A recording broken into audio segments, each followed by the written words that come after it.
Hey, be live. Okay. Yeah, it's been about a week, and it has not been a good week.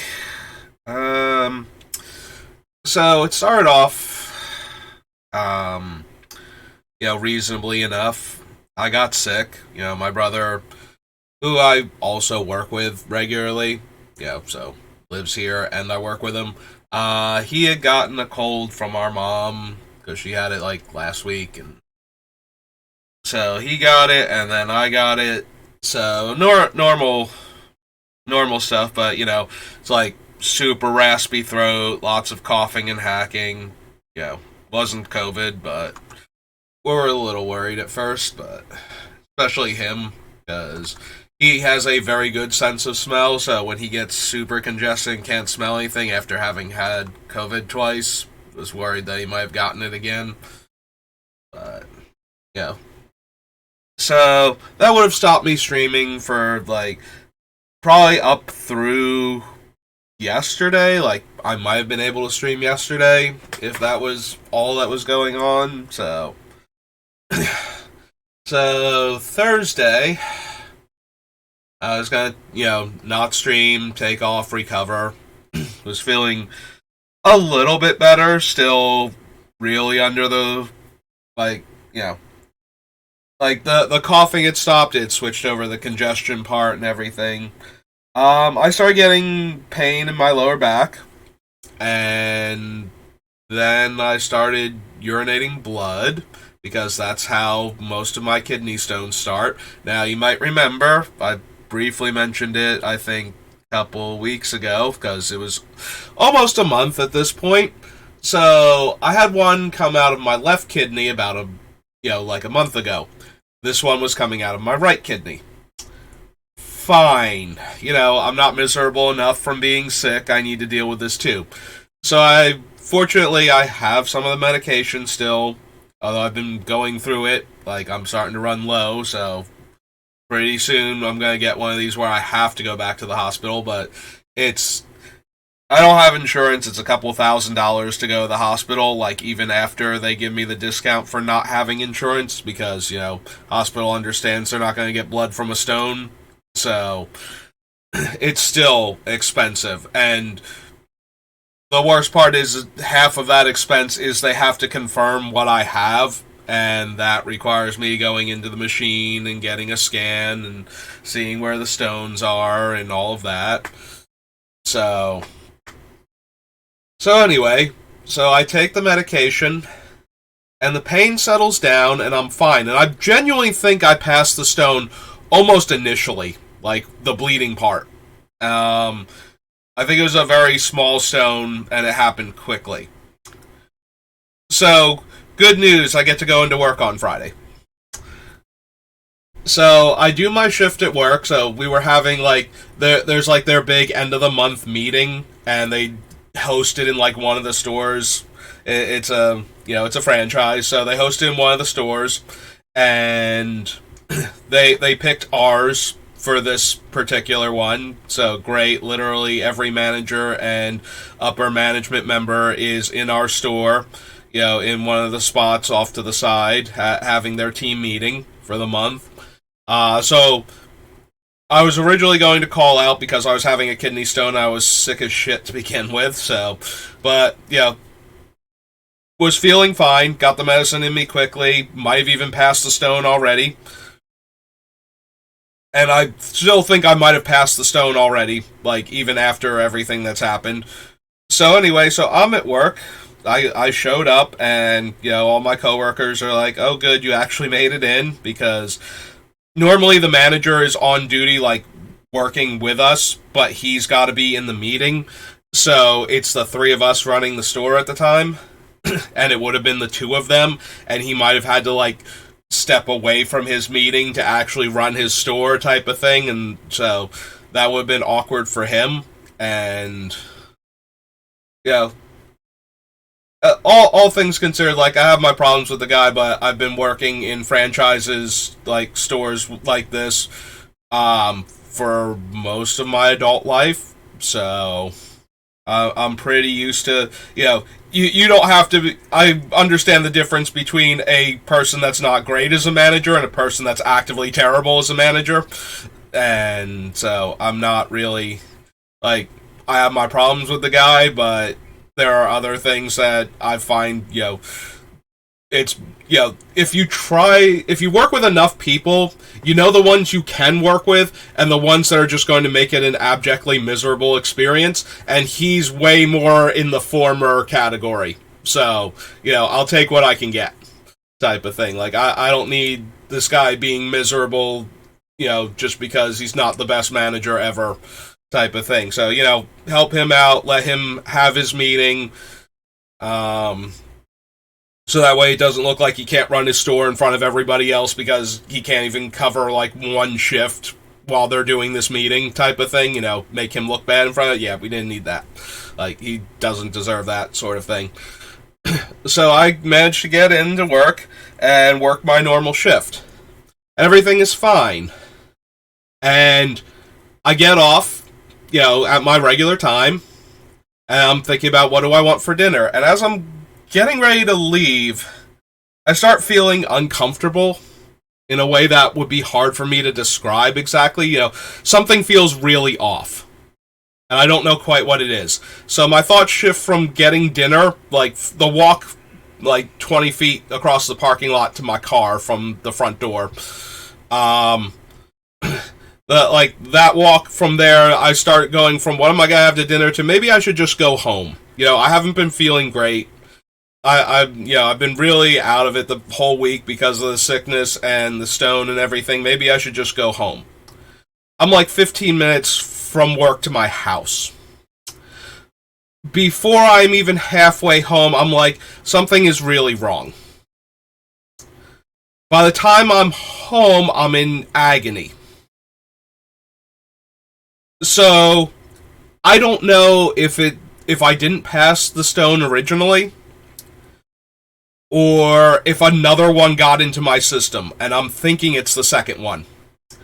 But it got into my system while I'm on the medication that's supposed to make it easier to pass, which means I've already done the thing I can do to make it easier to pass the stone without having to go to the hospital and spend thousands of dollars that I don't really super have. I can if I need to, but I'm trying really hard not to have to. That's kind of the whole point of taking them. So, I passed another stone. And this one was actually pretty big relative to what these things are not huge. They are visible to the naked eye, but they are so small that the amount of pain you go, okay, so the way I've had this described to me is the stone, like I said, it's really tiny. I don't have cameras or anything set up, so I can't show you anything to delegate size. But anyway, it's very tiny, but it is visible to the naked eye. But the part that it passes through your body, the part that urine takes to get from the bladder, to the exit, is about the width of, those automatic pencils where you put like the little lead filters in them and then you click the top of them and it extends some of the little lead filter and you can write with them. It's about as thick as that, like the hole that pencil lead goes through. And when you look at the stone and you compare it to that, you can see where the problem is, because the stone is about 2 to 2.5 times the size of that. So, yeah, I'm still a little under the weather.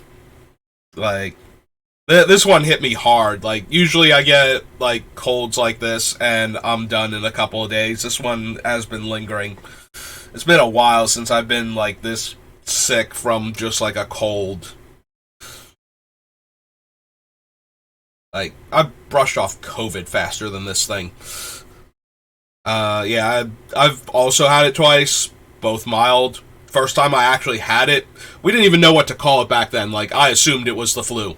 because, you know, like, if you were watching the news cycle, you would have heard about a new illness in China at the time when I got it.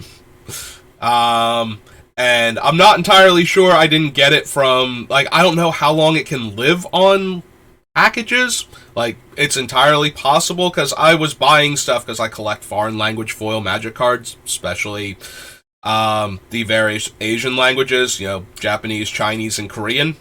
And I had ordered some stuff from China around that time, and it had arrived, and then I got sick, and this was one of those things, like, until later on, when I found out what some of the long-term symptoms of COVID. So ketchup tasted super weird for like a month after I got sick, and I didn't know why. So yeah, that's how I've retroactively found out that I had COVID the first time. um. So anyway, so yeah, I shrugged off both instances of COVID faster than I've shrugged off this particular cold. Although, to be fair, the worst days with COVID were exponentially worse than this cold has been, but still. This thing has just been lingering for like a full week now. Almost. Anyway. So getting back on topic, so I spent Friday night after going to work in agony, trying to figure out if I can pass the stone or not without having to go to the hospital.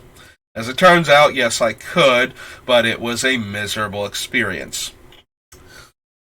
So, while all this is happening to me, I won't go into detail. My mom had to she went to the urgent care to get some help with her problem, but she's, like, nothing life-threatening, obviously, because she didn't go to the hospital, but she's been in a lot of pain past couple of days, and that has been, awful for her, obviously, but I would like to be able to help her, and I can't do anything, and then I'm in agony for a couple of days, So, the stress of it was really, really hammering me hard, especially yesterday morning. So, the whole post on I don't know when I'm gonna be streaming next type of thing, like, I was in a very bad place mentally yesterday. Like,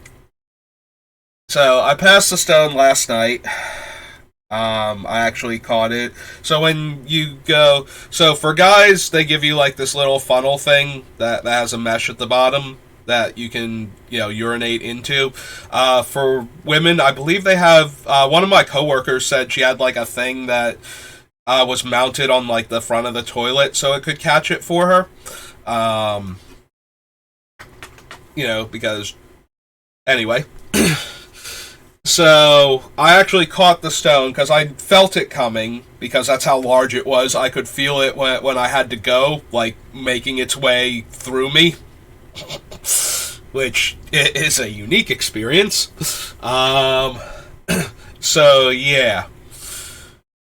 So, I've tried to be as vague as I can with the more gory details, but it is a thing, and it was happening, and I've had quite enough now this entire week. And I know there are a lot of people whose problems are very ongoing right now. As somebody who survived Hurricane Sandy when it tore up the East Coast,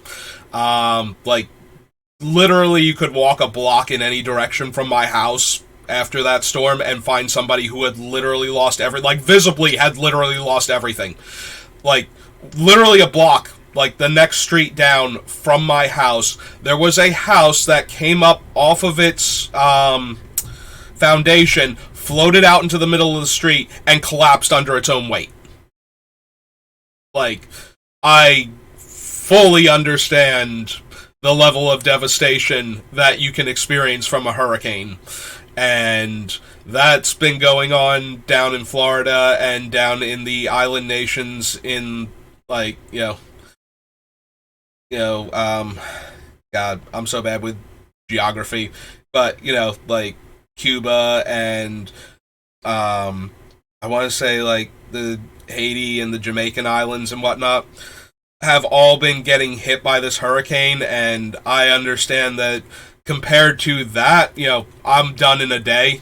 Like physical agony, yes, but I'm done in a day, basically, and they're going through a lot, but that does not make me feel better about the absolute shit show that I was going through. That just makes me feel like, oh good, and now I'm here crying and in pain and begging God for help because, when you're not going to the hospital and you can't do anything else about it yourself, you either turn to religious faith or you just sit there and be miserable because those are your options if you're not going to go see somebody else that can help you with it.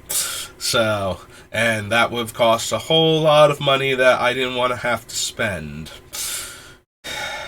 The fact that I'm even in a position where I could have spent that money if it had have kept going makes me better off than a lot of people. But yeah, just because other people are in way more misery than me does not make me feel better about my misery. It just means that once I'm feeling a bit better, I can feel really bad for them now. And that's not actually helping my mental state all that much, thinking about it that way. That just makes me feel like the entire world is kind of crumbling down. So, yeah, I was in a really bad headspace yesterday. So I'm feeling better now. And I wanted to get back to a little bit of normalcy. And I've been streaming for like 2-3 months now, something like that. Maybe it's 4 months. I think I might have started like mid-June. So we might be coming up on 4 months now. Gotta get a tissue. Because I'm getting all snuffly.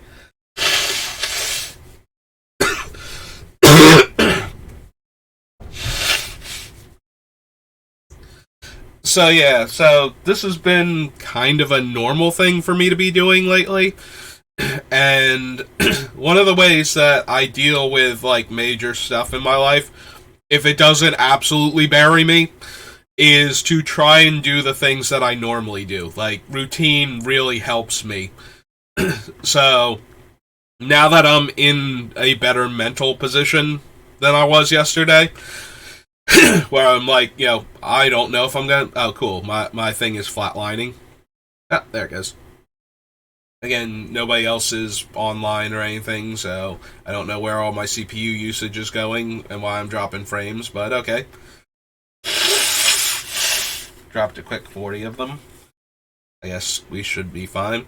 But yeah, so aside from like the most traumatic of things, getting back into routine and normalcy really helps me,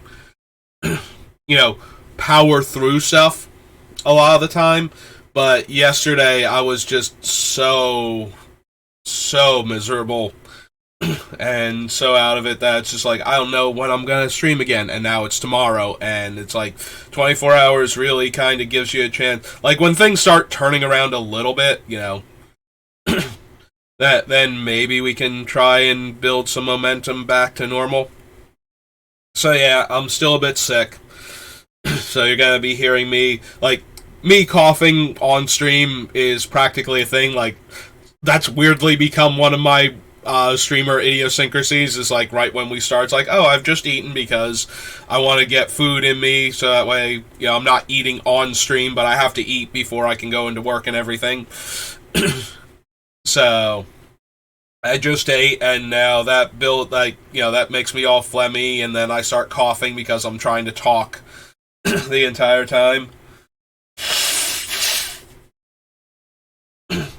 But yeah, so that's what's been going on with me. So if you haven't seen me all week, if you're one of the people that lurks, because I do get noted, like when I check my stream summary, somebody has stopped in and watched me for a little while. If you've been wondering what happened to me, that is what happened to me. That's where I've been this week. So yeah, it started off like normal levels of this sucks, and then rapidly escalated into my world is crumbling down just a tiny bit, and I need to go cower and cry about it, and I need to do some woe is me, focus on myself and my family and whatnot, and yeah, the extension of it being my family is not helping me, you know, get into a better place. Alright.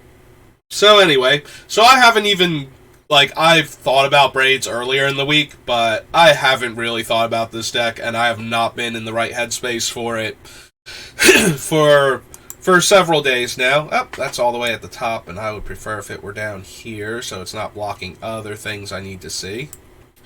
But yeah, Braids. Good old Braids. 167 cards, needs to lose 107 of those. I got a couple hours. Let's see if we can make some cuts. You know, that thing that we do. I'm just actually gonna scroll through the list and look at the cards. Okay, I remember that I was considering like Mana Vault and Mana Crypt.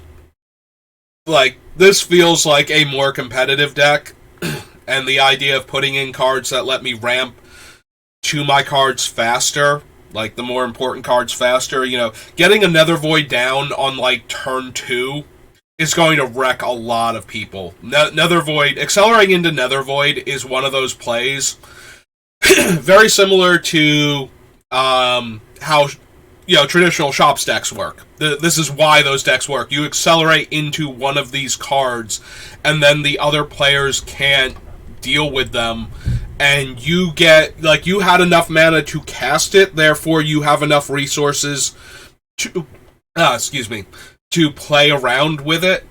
So I do remember looking at Charcoal Diamond reminds me that I wanted to replace this with Arcane Signet, because Signet comes into play untapped, even though they're both tapping for exclusively black mana.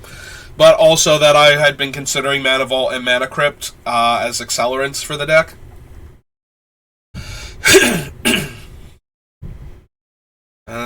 Withering Boon, Desolation.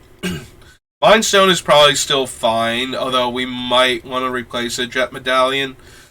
Actually, thinking about it, we might want to replace, like, Worn Power Stone and maybe the Dynamo, if it's still on the list, with some of the cheaper ones. Because we want to accelerate into Nether Void and Smokestack that much faster. Like, Smokestack, I don't have it listed here. Smokestack is a 4-drop artifact.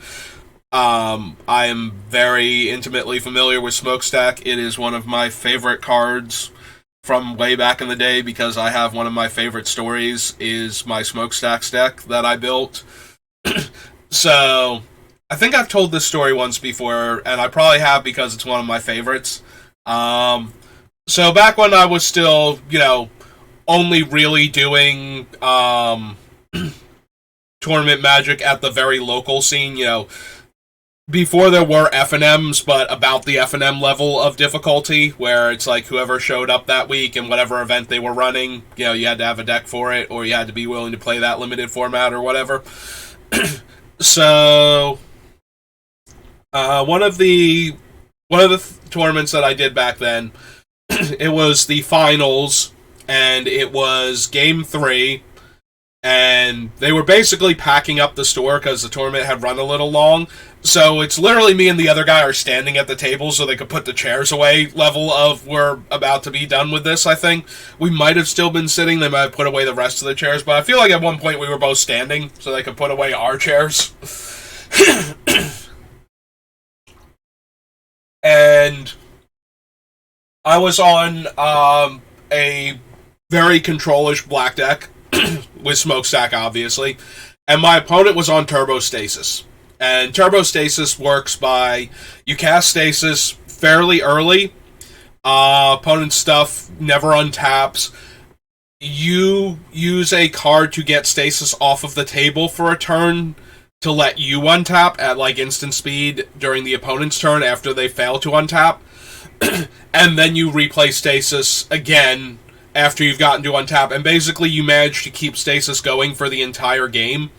And because the opponent is constantly dwindling on resources, you just get ahead, stay ahead, and control the entire game with turbo stasis. That's like how the stasis with stasis, that's how turbo stasis works. And eventually you play like a vigilance creature with a your Sarah Angel type card where it has evasion and vigilance, and you kill them that way, or you mill them out, or you get like a Kismet into play, depending on when this was exactly. I don't think he had Kismet in the deck. Like that doesn't. Right? So anyway, it's game 3, and I look at my hand and I snap keep because I'm on the play because I won game 1, lost game 2. We're going into game 3. So he keeps his hand, and my first turn is Dark Ritual, no, Swamp, Dark Ritual, Priest of Gix, Smokestack, Carnophage, go. So Priest of Gix is a 3-mana 2/1. When he comes into play, he adds 3 black mana to your mana pool. So double Dark Ritual gives me 5 black mana. Priest, cost 3 gives me 3, cost 3 gives me 3. 1 mana for the Carnophage leaves me 4 mana for Smokestack. So I now have 4 permanents in play, and 4 other permanents in play, and a Smokestack on turn 1. Turbo Stasis kind of needs like 2 to 3 lands to function. You know, it's got to be able to cast Stasis and pay its upkeep cost, or it's not really, stasising anything. So, yeah. I did not win a ton of tournaments back then. So, actually just crushing that last game felt so good. And having, that absolute god draw in the opening hand was just... the only way that hand could have gotten any better is if I had drawn Sarcomancy instead of Carnophage, because Sarcomancy is an enchantment that makes a 2/2 zombie token, and then if you don't have a zombie on your upkeep, it deals 1 damage to you, whereas Carnophage is a 1-mana 2/2 that always does a damage to you. And both of them were in the deck. So if I could have gotten Sarcomancy instead and sacrificed the enchantment later on to Smokestack, so I would have gotten 1 extra permanent and a easy to throw away permanent on top of that, which is why Sarcomancy was in the deck. The deck was very similar to the Hatred Suicide Black decks at the time, where you would pay all of your life into Hatred in order to kill your opponent in 1 turn.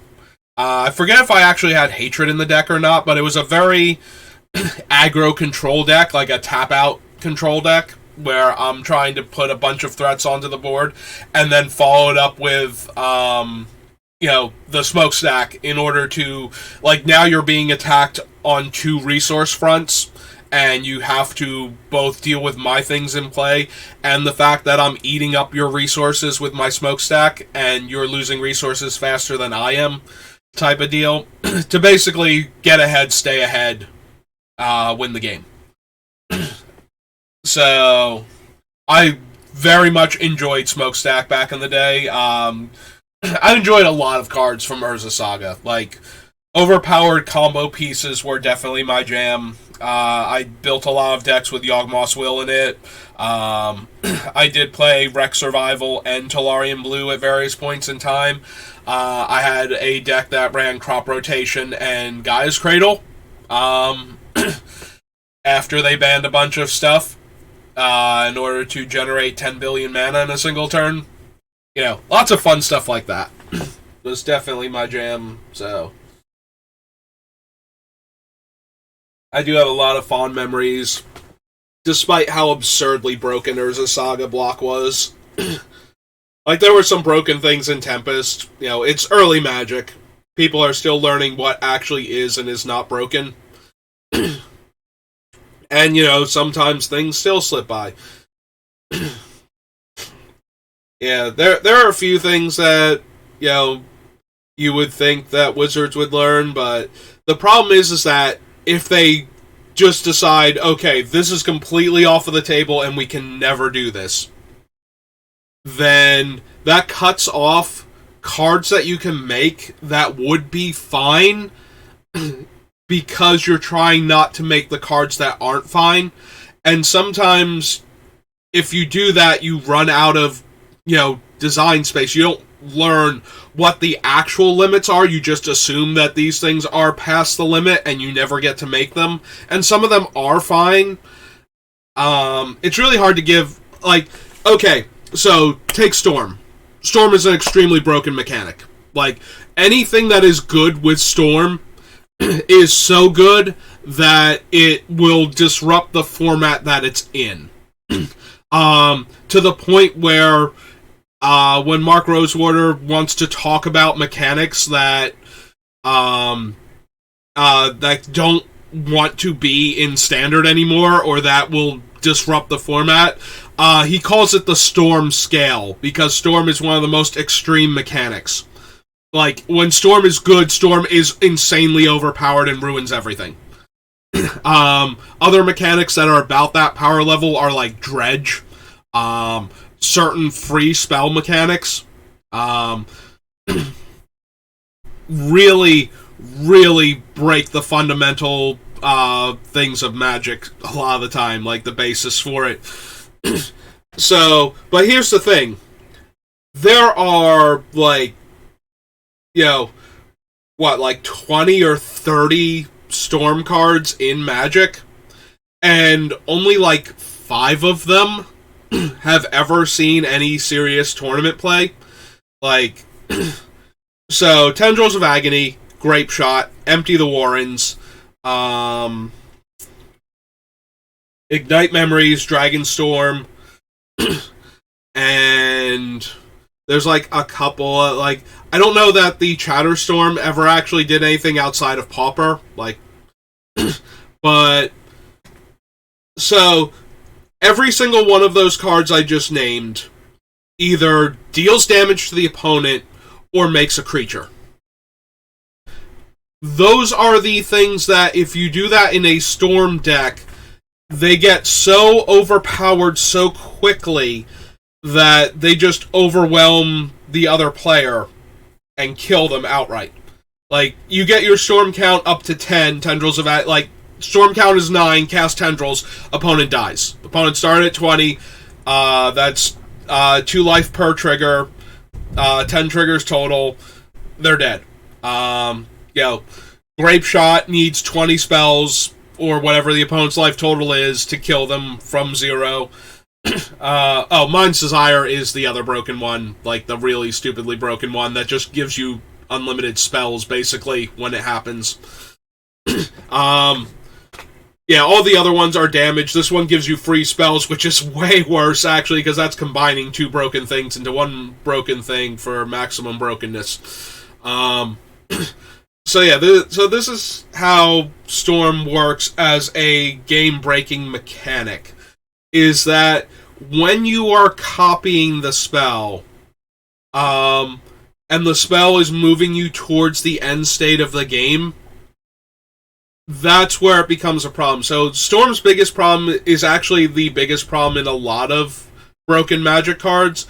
It's that it circumvents the mana cost of the card. So initially what you're paying, Tendrils of Agony costs 1 more mana than that effect normally costs. You can spend 3 mana to cause your opponent to lose 2 life and you to gain 2 life, is on Siphon Soul. And Brush with Death, and all of these other cards from across the history of Magic that are not very good. Your opponent loses 2 life and you gain 2 life is not a powerful game-breaking effect. The problem is that for every other spell you've cast, you get a free copy. So spending 4 mana to do this is way too much mana. Spending 3 mana to do it is usually too much mana. Spending 0 mana to do it is, yes, I will take that. Creeping Chill, I think it's called, the one that you mill it and your opponent loses 3 life and you gain 3 life, saw some competitive play when it was released in the Return to Ravnica, because people were just milling it as part of their decks. They're using the Surveil Demon and whatnot, and they're just oh yeah, I'm gonna self-mill that now, and you lose 3, I gain 3, and I get to churn through my deck faster. So yeah, when you're not spending mana for that effect, it gets a lot more powerful. So that is the issue with Storm, is that you spent your mana on other spells that are also moving you towards winning the game, and then you get free copies of an effect that you would normally have to spend mana on, and the amount of, the effect that you're getting from those free copies is more than enough to merit what you had to do to set this up. But there are a bunch of Storm cards that nobody has ever seriously considered running. You will see them in Pauper because Pauper has more... Like, Storm is way more powerful in Pauper because the common Storm cards, some of them, like, just being able to bounce an opponent's non-land permanent can get out of hand really quickly. I believe that's the one anyway. There's like a 3-mana sorcery speed bounce a non-land permanent. It might even be a permanent your opponent controls. That one I think had to get banned out of Pauper because Pauper has, like, still a lot of the common blue cantrips in it. And the common, like, red and black ritual effects. So Storm is a very real mechanic there on the common cards.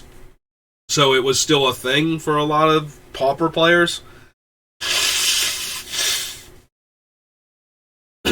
But yeah, for the most part, outside of Pauper, competitive Magic has the tools and resources where jumping through all of the hoops to storm off with one of the cards that doesn't just straight up win you the game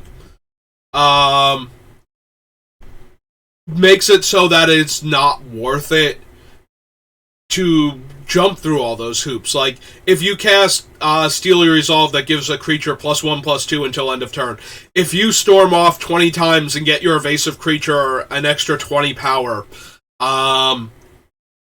technically you're still winning the game, but you notice that Storm deck just never manifested, because either these Storm cards were way better than that, or once you start building that deck, you basically could have built any other thing. You could have built Infect, and that would have been better. So yeah, Storm itself is not... Like, the actual Storm mechanic is very breakable, but it is entirely possible to print Storm cards that are good and not broken. One of the best examples is probably the Counterspell one. I'm suddenly blanking. Flusterstorm. Flusterstorm is really good against Storm because you can put a copy of Flusterstorm onto each copy of each Storm spell on the stack, and potentially counter most of them. But it also isn't like... Flusterstorm is very playable and very useful, but it does not just break the game in half, because it's not winning you the game by casting a whole bunch of spells and then going, oh, Flusterstorm. What it's doing is letting you stop the opponent from getting the advantage. Like, the more spells they cast, the more likely the one that they really desperately need to resolve at the end of this whole thing isn't going to. So Flusterstorm is actually, like, a very healthy card with the Storm mechanic, in that its purpose is to punish players for doing the broken half of what Storm can do. Similarly, Weather the Storm, which, if you're going for the damage-based Storm effects, allows you to mitigate so much of the damage for such a small mana investment. And it only does its thing because you're casting so many spells in a turn.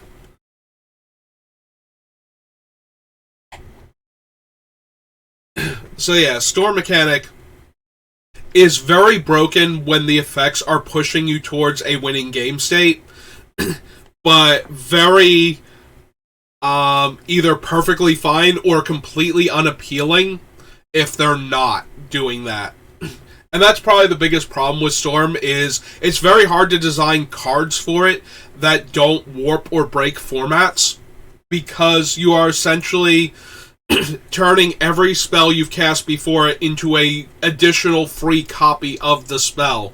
And circumventing mana costs is one of the most dangerous things for power levels in Magic. The mana system is one of the best limiting factors to stopping degenerate combo decks from happening. The reason why Magic has so many degenerate combo decks, especially in its Eternal formats, is the number of cards that circumvent mana costs, are naturally free to a degree, or are very cheap and generate mana more than what they costed. Like, when you start combining all of those, you get around the mana system a lot more. So the more cards you have like that, and there have been cards literally since the beginning of Magic that were designed to circumvent the mana system to a degree. And they genuinely thought in the beginning that rarity was a barrier to having access to all of these things. Like, yes, they knew that Black Lotus and Ancestral Recall and the 5 Moxes and everything, and Time Walk and whatnot, and Demonic Tutor were like super powerful degenerate cards. But they were not expecting you. They thought you were going to buy a starter deck and like 10 booster packs maximum. Like, they thought 10 booster packs was, like, the dream. Like, so having somebody buy almost a third of a box would have been, like, that they would expect that of, like, the most dedicated players. And then they found out that, no, basically 90% of the player base would buy a full box given the opportunity. And possibly multiple boxes, and and from that point they had realized that they kind of had, but they still didn't know what was going to be insanely broken and what was just going to be, there's only one format and you can run whatever you want. What are power levels at this point? So it took a lot of time for them to figure out why certain cards, like Dark Ritual, stayed in Magic for forever. And when I say forever, I mean, like, it was in the game from the start and was in every set up through Mercadian Masks, like early 2000s. So for like 7 years, Dark Ritual was in literally every single, not like every single core set. And every single, like, nowadays we don't have blocks, so we don't have, like, the first set in the block, but first set in the block had Dark Ritual in literally everything, I think, right? Ice Age has Dark Ritual, Mirage has Dark Ritual, Tempest has Dark Ritual, Saga has Dark, literally every single set had Dark Ritual in it. Dark Ritual is way too strong to design. Like, they literally finally stopped playing Dark Ritual when they realized the biggest problem with designing black Magic cards was the 3-drop slot. Because if you make a 3-drop that comes out on turn 1, and that's a huge problem, Dark Ritual is in every single set at common. Like, everybody has that card. Everybody who wants to play it can run it. Every single black 3-drop has to be designed as though it can come out on turn 1. That's a problem in trying to design Magic cards. That is why Dark Ritual stopped existing. After, like, it's still, we had variants on it that they thought were, like, Cabal Ritual. What was black and 1 and only got you, so it only got you 1 extra mana unless you had Threshold. So later in the game, when you have tons of cards in the graveyard, now your bad Dark Ritual is a good Dark Ritual again, type of deal. But fast mana is way less potent a lot of the times in the mid to late game. And I'm going to cough a bit. Excuse me. So, because of that, they thought they had fixed it. The problem is that when you start playing a ton of cantrips and you're still casting Cabal Ritual on turn 2 or 3 for the full value of mana, or even turn 1 sometimes with other Dark Rituals, it's still kind of a problem. So you notice that the red rituals all either net you like 1 mana or cost like 3 to 4 mana and then give you like 5 to 7 mana after that type of deal. Like, they're still rituals, but they don't work in the early game, or work a lot more poorly, where you have to build up a lot more mana in order to get any kind of actual mana advantage out of them, and that still was kind of a thing for a while.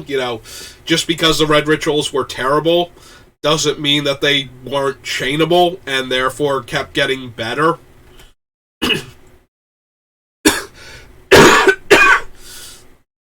So, yeah, Dark Ritual was like a huge problem, but they didn't realize that for like 7 years.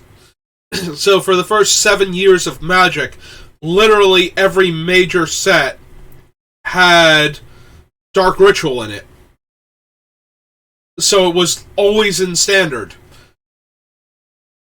And that was a huge part of why early black decks that were really powerful. Turn 1 Necropotence, turn 1 Hypnotic Spectre, turn 1 Phyrexian Negator. Like, these are all very, very reasonable to have. Not to deal with, to have. So, and it took them forever to figure out that that was a real problem, and that it was, making it hard to design good black 3-drops, basically. Because if your black 3-drop was that ridiculous, the idea of having it on turn 1 just kind of broke the game. So you had to either make the game-breaking black cards like 4, 5, 6 mana to make up for the fact that your opponent might cast them on turns 1, 2, or 3. Because of Dark Ritual's existence in the game. You had to be more... And they finally realized that, and they were like, maybe we just need to not have Dark Ritual anymore. But it takes a while for that to really kick in, especially early on, because a lot of, Richard Garfield designed the early sets and worked on a bunch of the other early sets, but he was not... they paid him his money, and he got his royalties for the game, but he was not on every Magic design team, past, he was on... I don't even think he was on every Magic design team, because I'm fairly certain that the early sets, it's he gave to friends of his to work on, Arabian Nights, Antiquities, Legends, and the Dark, I believe, were all designed at almost exactly the same time by, 4 different groups across the country that were, math nerds and gaming enthusiast friends of his across different institutions. So Legends is almost entirely based on the unique characters from this group's D&D sessions. That's where all those legendary creature names come from, is these were all unique characters from their D&D games. So there was that.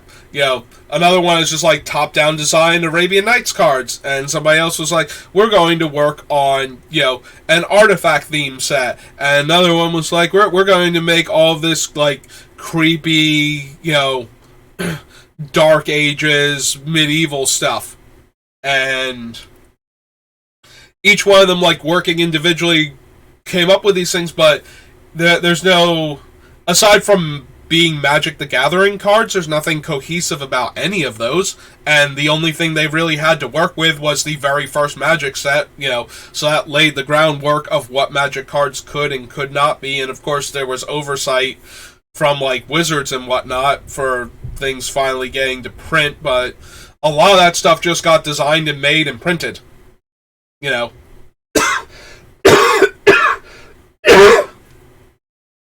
And that meant, fun stuff just got into the set, and it didn't matter that it was super powerful. I mean, Mana Drain, Abyss, Nether Void, Library of Alexandria, Mishra's Workshop. A lot of these cards are super powerful and degenerate, and nobody really was batting an eye at them at the time.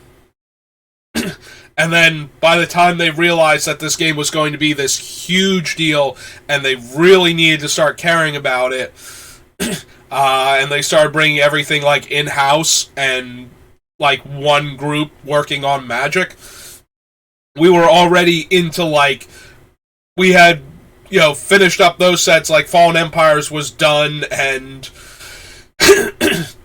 we were starting to work on, like, Ice Age and Homelands. So we're already into Magic's first actual standalone expansion set, where you could just play Ice Age by itself without necessarily needing all of the other Magic stuff. Like, that was how each block was designed to be. Yes, you can integrate it with every other existing Magic card, or it can be by itself. Like, Legends, as large as it is not designed to be played by itself. If you look at Legends, it has, like, 5 common creatures in red. Like, it was not designed... It was designed to be, here's a whole bunch of new cards for that game that you like. Whereas Ice Age is designed to be a base set unto itself. Like, if you just bought Ice Age, you got everything you technically needed to play Magic. That's why there's a Disenchant and a Counterspell and Allow More Elf variant, and, instead of the Moxen, we got, like, Jeweled Amulet, and, like, you get your Dark Ritual, and you get an Incinerate instead of a Lightning Bolt, and a Lava Burst and a Meteor Shower instead of a Disintegrate and a Fireball.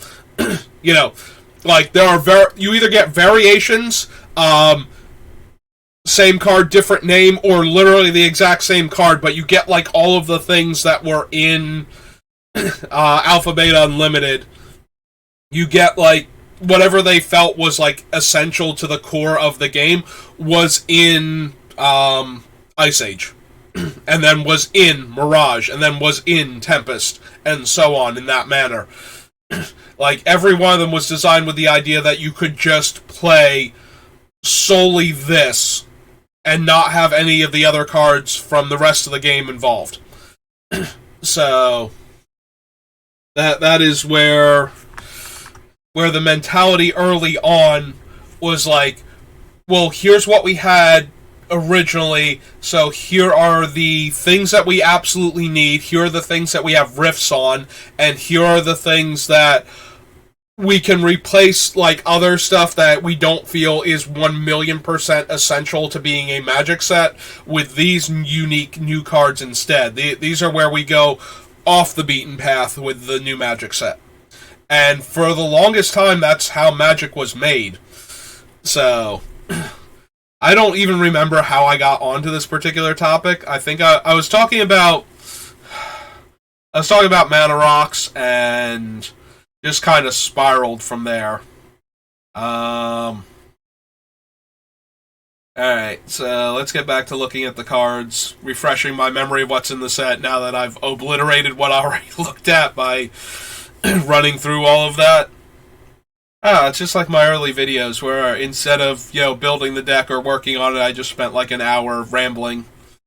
But, like I said, I'm getting back into it, After this week, I kind of just need a little bit of normalcy. So we're just going to talk about Magic, and I do love to talk about Magic.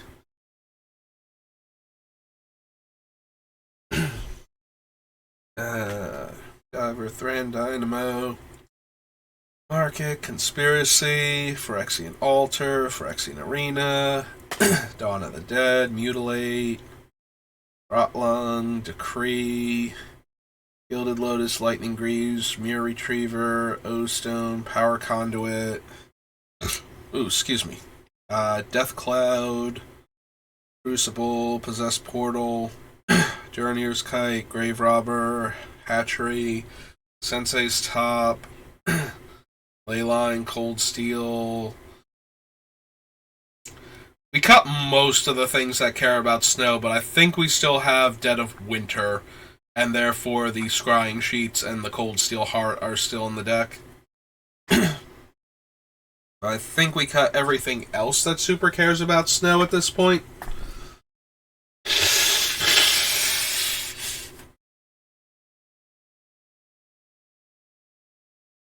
Didn't I cut Smallpox last week? I feel like I did. Like, maybe I was seriously considering it. I know I cut the other thing. The, Undercity Plague. I don't see anything else that I know I cut. Like, I remember thinking about cutting some of these things, but I know I didn't actually take them off of the list. I'm hoping that I don't see anything else that I know was supposed to be off at this point.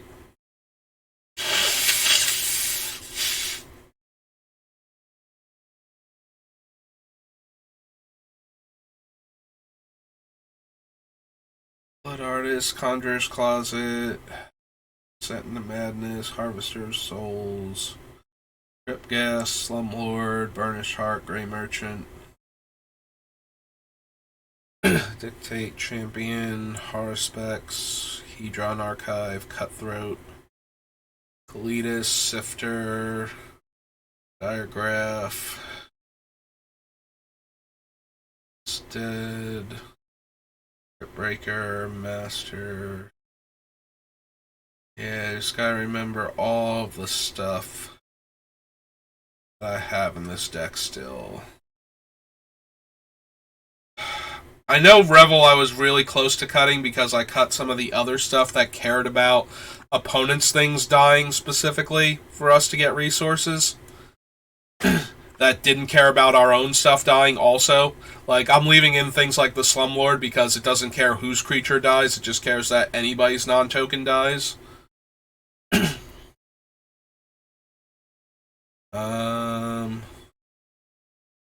I know that one was real. If that one wasn't cut, it was really close to being on the chopping block because of that reason alone. Statue. Karn. The statue, I kind of want to see if I can, like, ramp this thing into play when we add the other cheaper mana rocks. Because then it's another Nether Void effect where they just can't cast the spells because they don't have enough mana to do it. I almost feel like we cut this Liliana too last time, and I'm starting to wonder now. Seeing Lithoform Engine, Skyclave Shade. There was other stuff towards the end that I know I cut, so maybe these were things I was just having a very strong opinion about cutting and hadn't actually done yet. Persistent Specimen, Voldaren Bloodcaster, Essence Ink, Conscript, Vivisector, Sholdred, Cruelty of Gix. Yeah, I feel like the Cruelty was also dangerously close to being cut. Skeleton Sundial, the Infinite, Swiftfoot Boots, Trading Post, Strionic Resonator, Anthered Necromancer, Fraying Omnipotence, Open the Graves, Dread Presence, The Dead of Winter, Sling Gang, Sword of Sinew and Steel, Dogmoth, Voidwalker, Profane Tutor, Hearth and Home, Underworld Hermit, War Room, Altar of Ball, Theomancer, Atlas, Aeon Engine, Scare Tiller, Manascape Refractor, Nesting Grounds, Prowling Geist Catcher, Heart Camber, Make an Example, Black Market Connections, Rakos, and Gerard's Hourglass Pendant.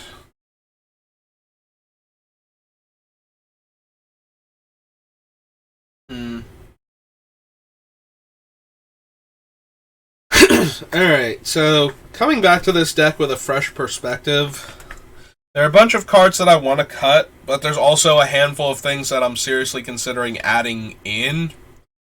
To lean it more towards the, stacks version of the deck. So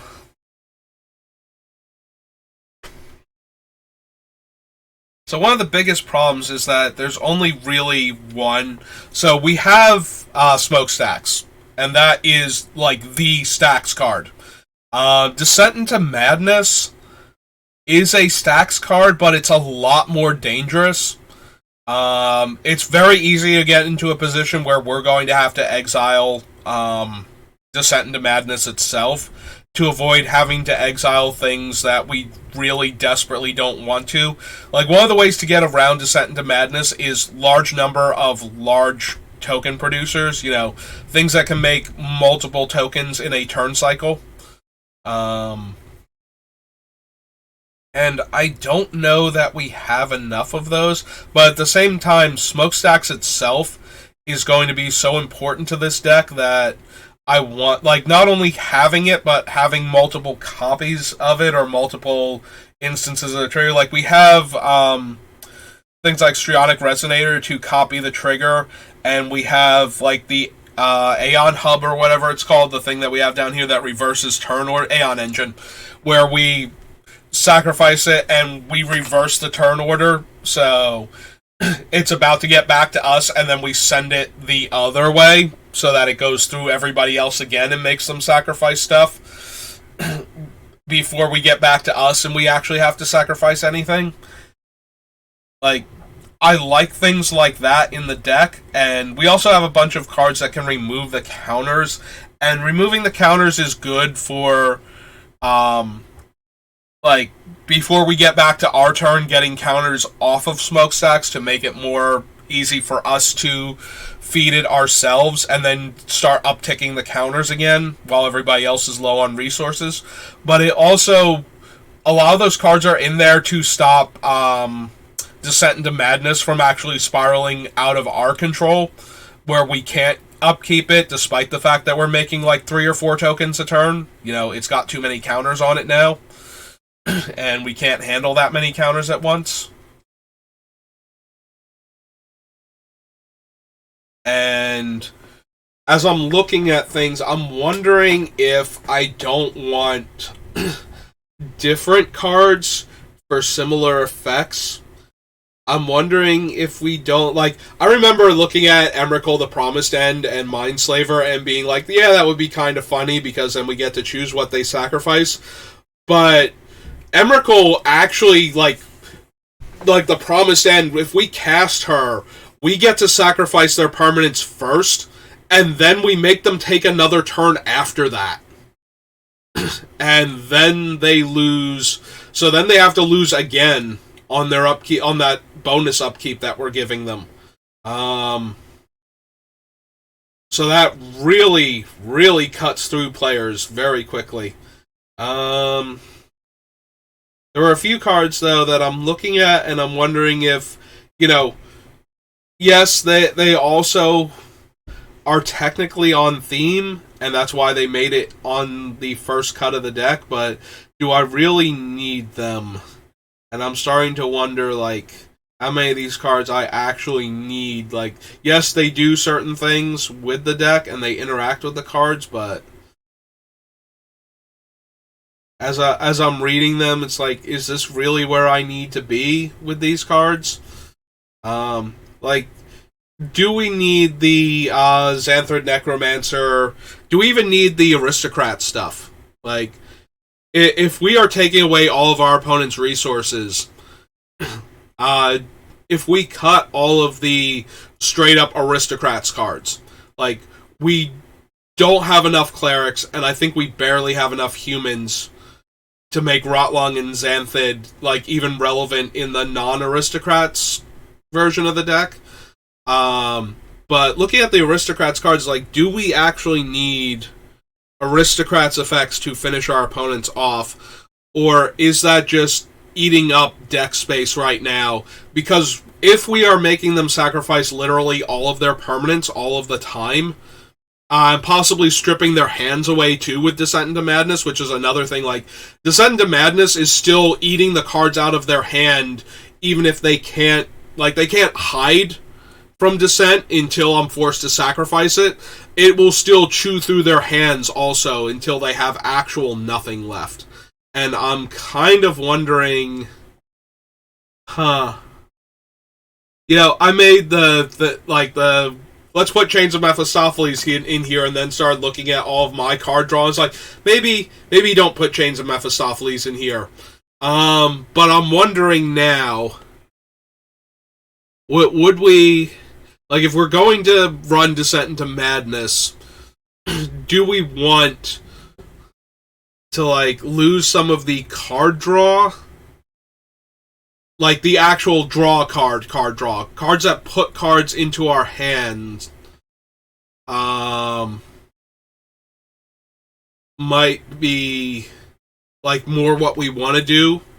And that way we get around the drawing aspect of it, so we're not drawing extra cards, so Chains of Mephistopheles isn't hurting us anymore, and it's just hurting the other players.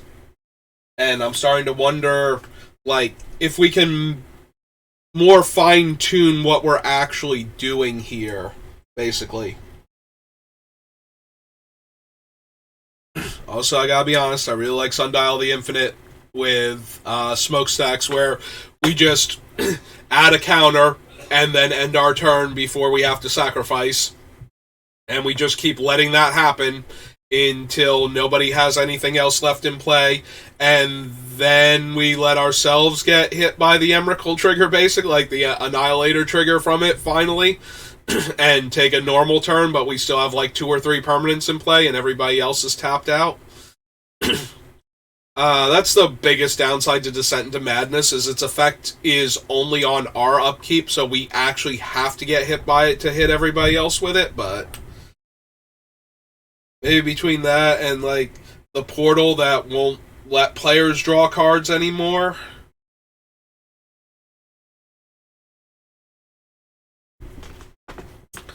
Maybe we can put enough locks on the opponents that they really can't do anything.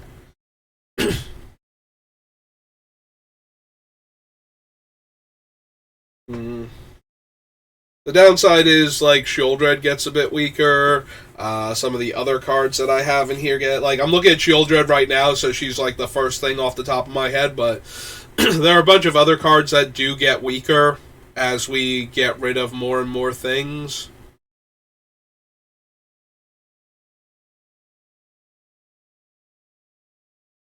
I like Tegrid.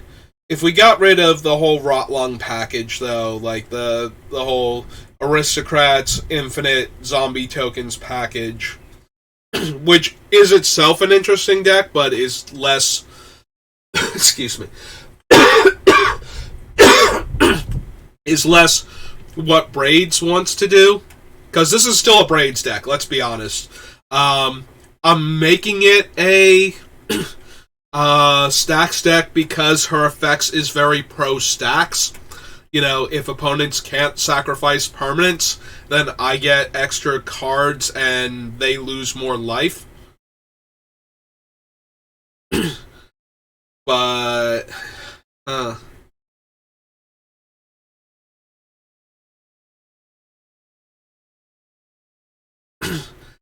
I'm also thinking now about Words of Waste, which is every time you can spend 1 or 2 mana. It's from, like, Onslaught, I believe, or Odyssey. I think it's Onslaught. It's like there was a cycle of words cards where you could skip drawing a card. Like, the next time you would draw a card, instead do X. And Words of Waste is the black one, and it makes your opponents each discard a card.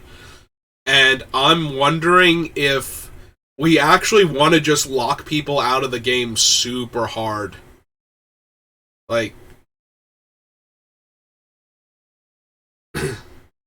because then we can use, like, if we actually get Chains into play, then we can skip drawing, like, since Chains is a replacement effect also on your draw step, the way it's currently worded, we can replace the draw with other players discarding with Words of Waste, and then Chains won't make us draw and discard the card. Like, won't make us discard to draw. And then we just keep... So we're keeping cards in our hand when we wouldn't be able to draw them anyway. And then we can skip the draw step with the words, because the way the Words of Waste works is it sets up a replacement effect for the next time you would draw. So other cards that have replacement effects, like the Possessed Portal, where it's like if a player would draw a card, that player skips that draw instead. both of those are replacement effects that would apply to that draw, so we can use the Words of Waste, making us skip the draw step, to make the other player's discard. Whereas if it was when you would draw, like, you know, if the replacement effect needed to happen when you would be drawing to begin with, and you never actually start to do that draw because of another card effect, then the replacement effect, like, the one replacement effect would stop you before you ever got to the point where you would be drawing the card anyway. So, the Words being a replacement effect, and Chains being a replacement effect, and the Portal being a replacement effect, all mean that the Words of Waste can be used to skip that draw step and then make the opponent's discard. Whereas, like, Necropotence, where you skip your draw step, there's no about to draw a card to replace the word with the Words of Waste while Necropotence is in play during your regular draw step. So the Words don't work on that, but the Words do work with other replacement effects on your draw steps. You know, like, you're skipping the draw step entirely with Necropotence, but the other cards you would be able to use Words of Waste with. So like, these are things that are, like, bubbling around in my brain now. So now I'm kind of looking at this like, do I want to cut out a bunch of these Aristocrats cards to make more room for some of these other ideas? And I'm starting to kind of think that I do. So if we cut out the cards that are purely Aristocrats cards, you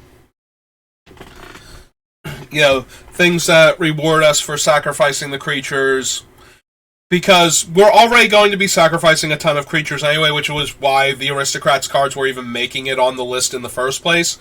But that's not how we were originally going to win, is it? We were going to win by making our opponents sacrifice all of their stuff and not being able to do anything for the rest of the game, was how we were going to win.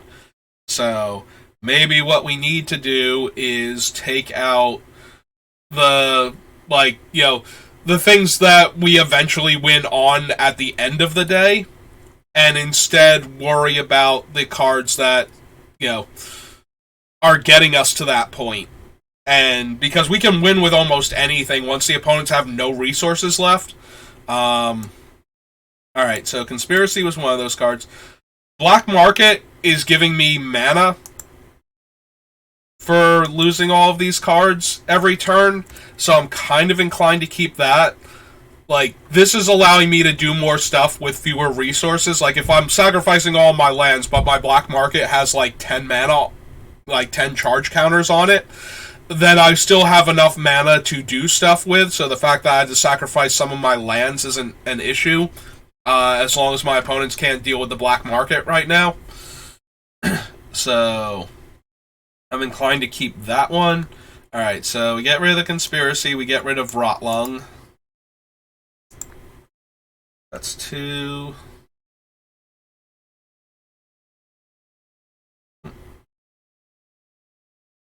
And it does that, and it cycles through the... I don't know if you can see it where it's cycling through, like, all of the things up here, but I kind of wish it would just stay on the home thing, which has some of the stuff I actually use. Gillos, Power Conduit, Solemn Simulacrum, Death Cloud, Crucible, Possessed Portal, Kite, Grave Robber, Hatchery, Top, Leyline, Cold Steel, Herald, Hendrixar, Another Traitor, Smallpox, Damnation, Mischief, Coffers, Deathrender, Dread,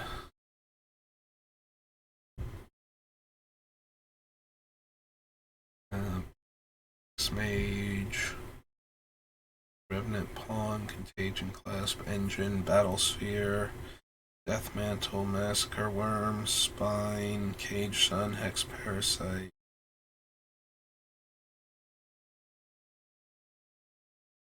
Alright, Blood Artist is another one. That's 3. Harvester of Souls is 4.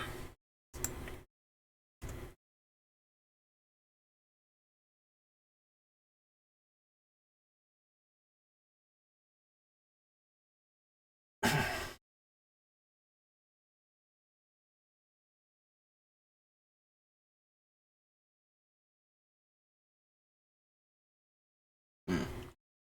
so that was 4.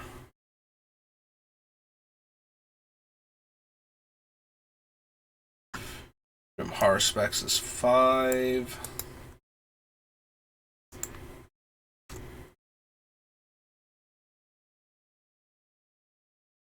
Port Cutthroat is 6.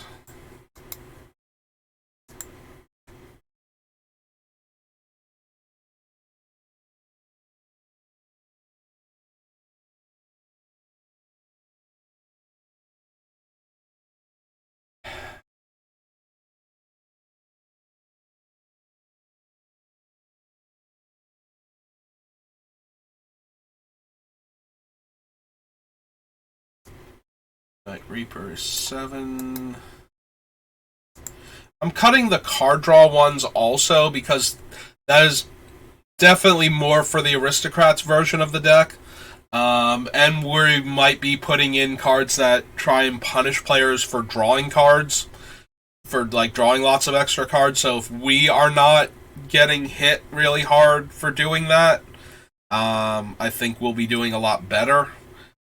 Similarly, I don't really need the Liliana at that point either. It's 8. Bastion's 9.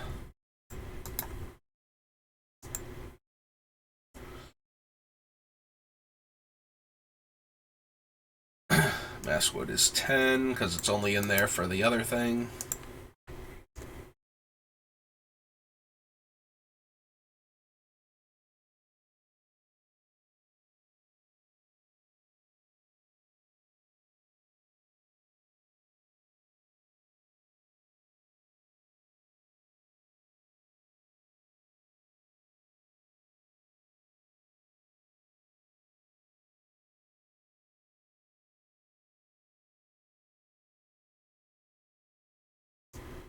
Xanthrid's 11.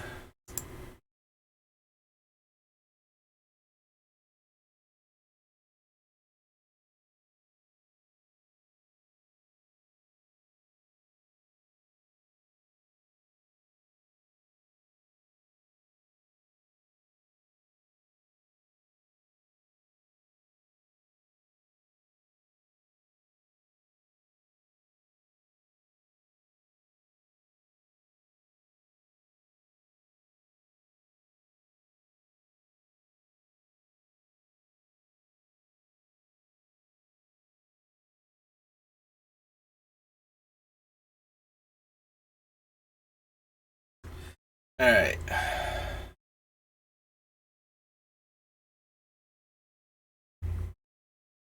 So if we cut those 11 cards, it brings us down to 156. So the obvious cards, we're getting rid of like the Zulaport Cutthroat and the Blood Artist, like, and the Bastion. Those are the opponent loses life and we gain life every time one of our things dies.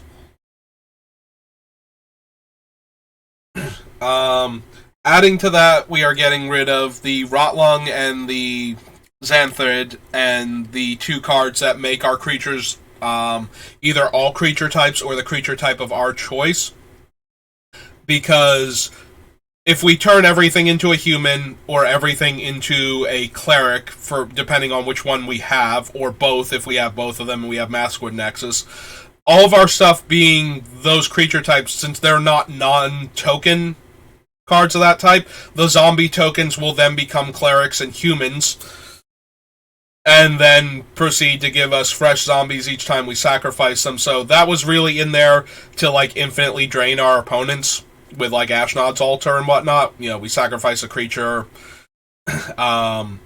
we get the extra mana, and then we get, you know, another token creature.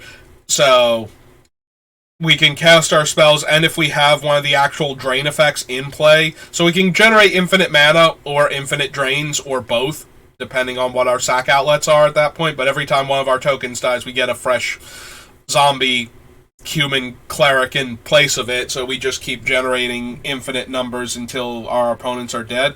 And that's a fine combo. Like, we could very easily build a completely different combo deck that cares about setting this up.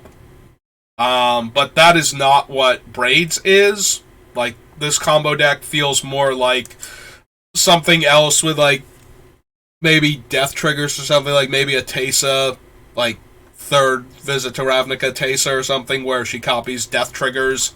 Maybe that's more the deck. Plus, she's a human, and I think she's a wizard, not a cleric, despite working for the Orzhov, and, you know.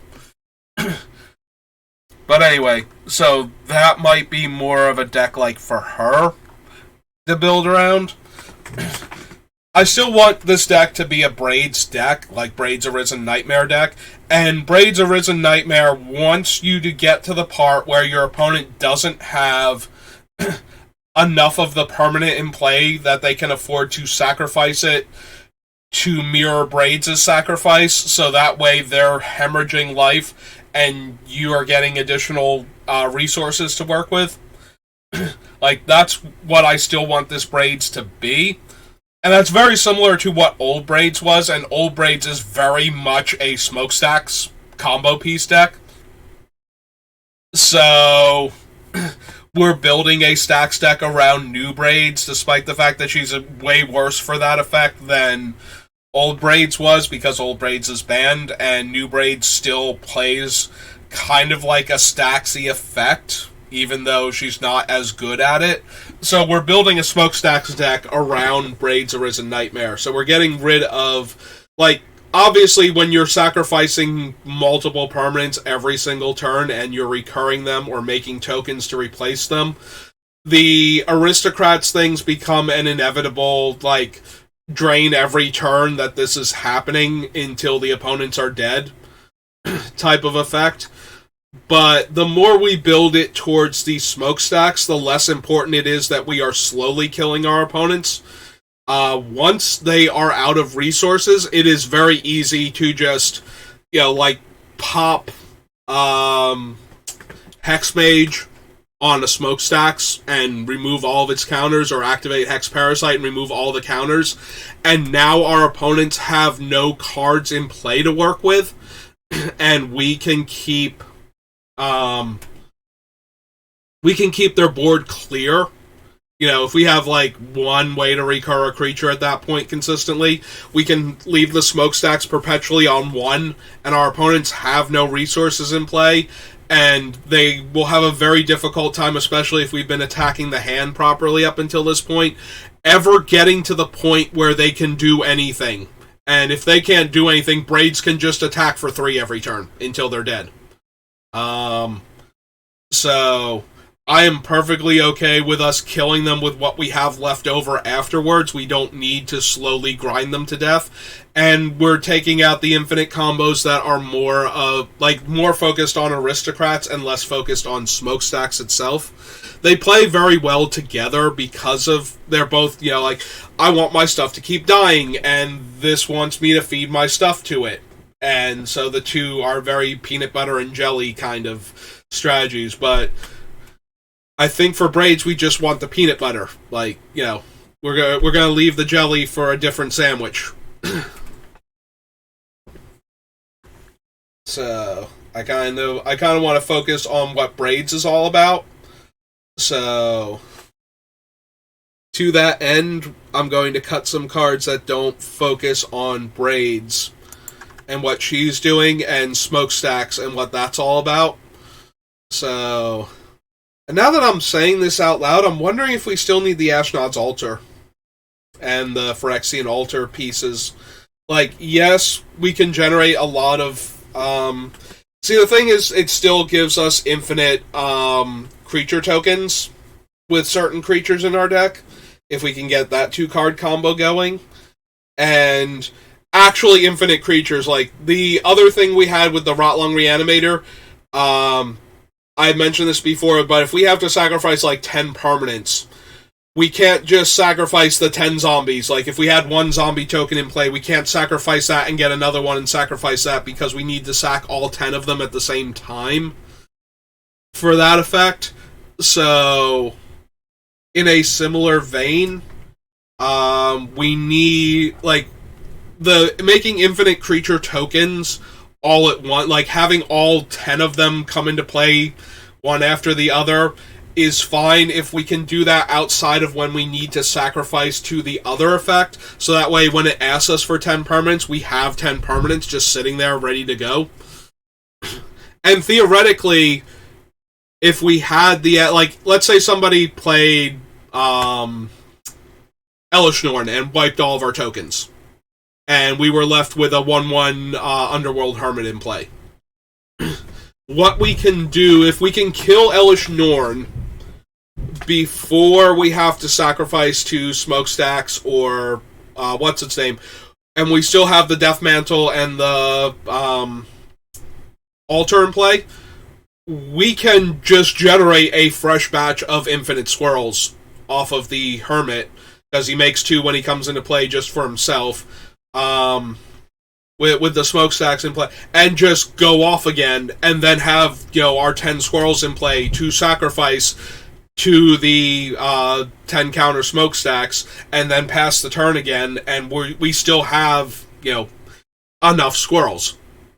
So, in that regard, I kind of want to keep that setup in the deck, so that way we don't lose out on being able to do things like that. If it comes down to it, we might still need to do that, but we have enough stuff that wants us to keep sacrificing resources, that a way to generate infinite resources to sack seems like something I'm down for.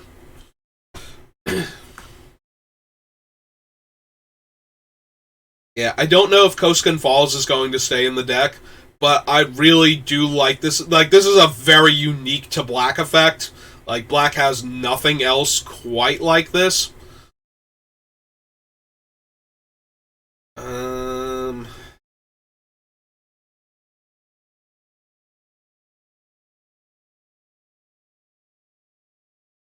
Isolation still in, Vamp Tutor still in. What are some of the other things that are not doing what we need them to do? So the one thing I liked about Karn Silver Golem is the ability to kill treasure tokens, because those are very easy for some players to accumulate, and would let them keep paying the upkeep costs on our smokestack effects very readily for too long. Like, and still be able to add to the board and potentially, do stuff like, destroy our smokestacks before it got out of hand. So I like being able to destroy treasure with him, and I like being able to turn problematic artifacts into creatures, since, as a black deck, being able to kill creatures is infinitely easier than being able to kill an artifact. Like, we're running Sword of Blood and Sinew and Blood, whatever it's called. Sinew and Steel, maybe? Because it destroys artifacts. Like, that's how bad it is that we can't destroy artifacts in our mono black deck without blowing up all of our cool stuff. So, but I don't know if we have room for him, is what I'm thinking. Also, I don't know that we have room for cards like No Mercy. And maybe we can cut the No Mercy effect, so No Mercy and Dread, and maybe Attrition too.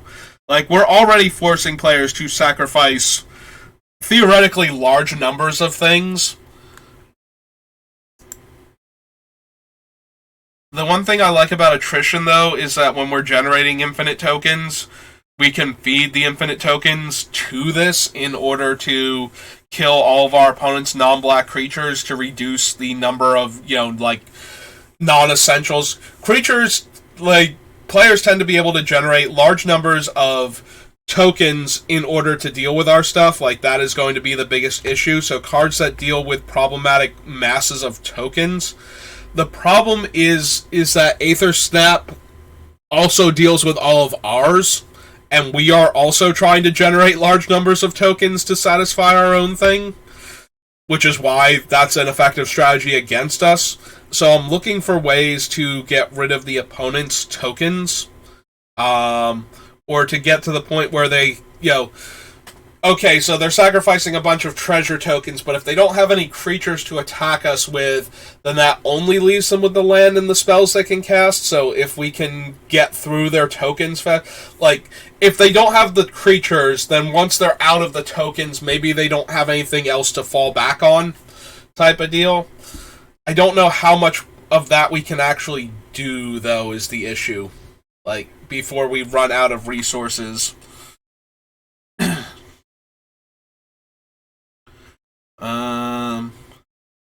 Fishing, junk diver. I'm also trying to keep the things like the junk diver in this deck because it lets us get back a fallen smokestacks from the graveyard, which I kind of feel like we need. Like, at some point in time, most likely smokestacks is either going to go to the graveyard or the exile pile, and we can't get it back from exile, so we kind of need to be able to get it back from discard, because we can't let all of those effects just take us off smokestacks forever. But I don't know how much room we have for that, because black doesn't traditionally regrow non-creature permanents, and a lot of the things it has that do that are one-shots. So having these creatures that we can potentially regrow that will let us get back the artifact that we need in order for our deck to function properly feels very important to me, as a way to keep things going. Dawn of the Dead might wind up being a cut at this rate. Also, I'm not gonna lie, as we cut more and more things, and I want to sacrifice so much stuff, I'm wondering how important Lightning Greaves and the boots are to this deck specifically. Like, what cards are we actually protecting? Like, what creature cards? Because there are some that I want to keep around, but like, the actual deck space necessary for those cards, I'm wondering if I even like, Magus of the Coffers might be one of the most important ones to protect. Just because, like, Magus of the Coffers, Nirkana Revenant, and the one from Gate Crash, the Extort one that doubles our mana, might be the most important ones to protect.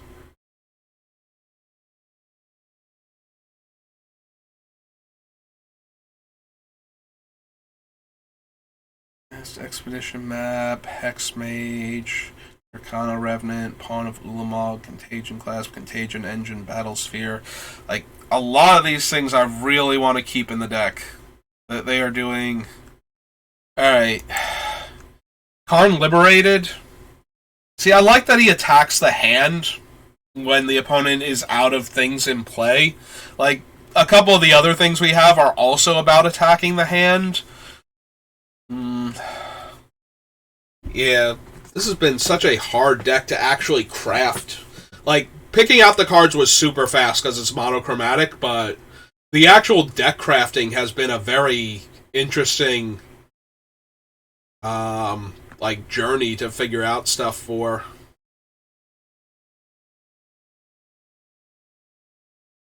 Burnished Heart, Grey Merchant. We have a lot of life loss effects and, like, huge life chunk stealing cards, like Pox and Fraying Omnipotence. So there's a part of me that really wants to keep in a card like Grey Merchant just to get back the life that we're losing constantly.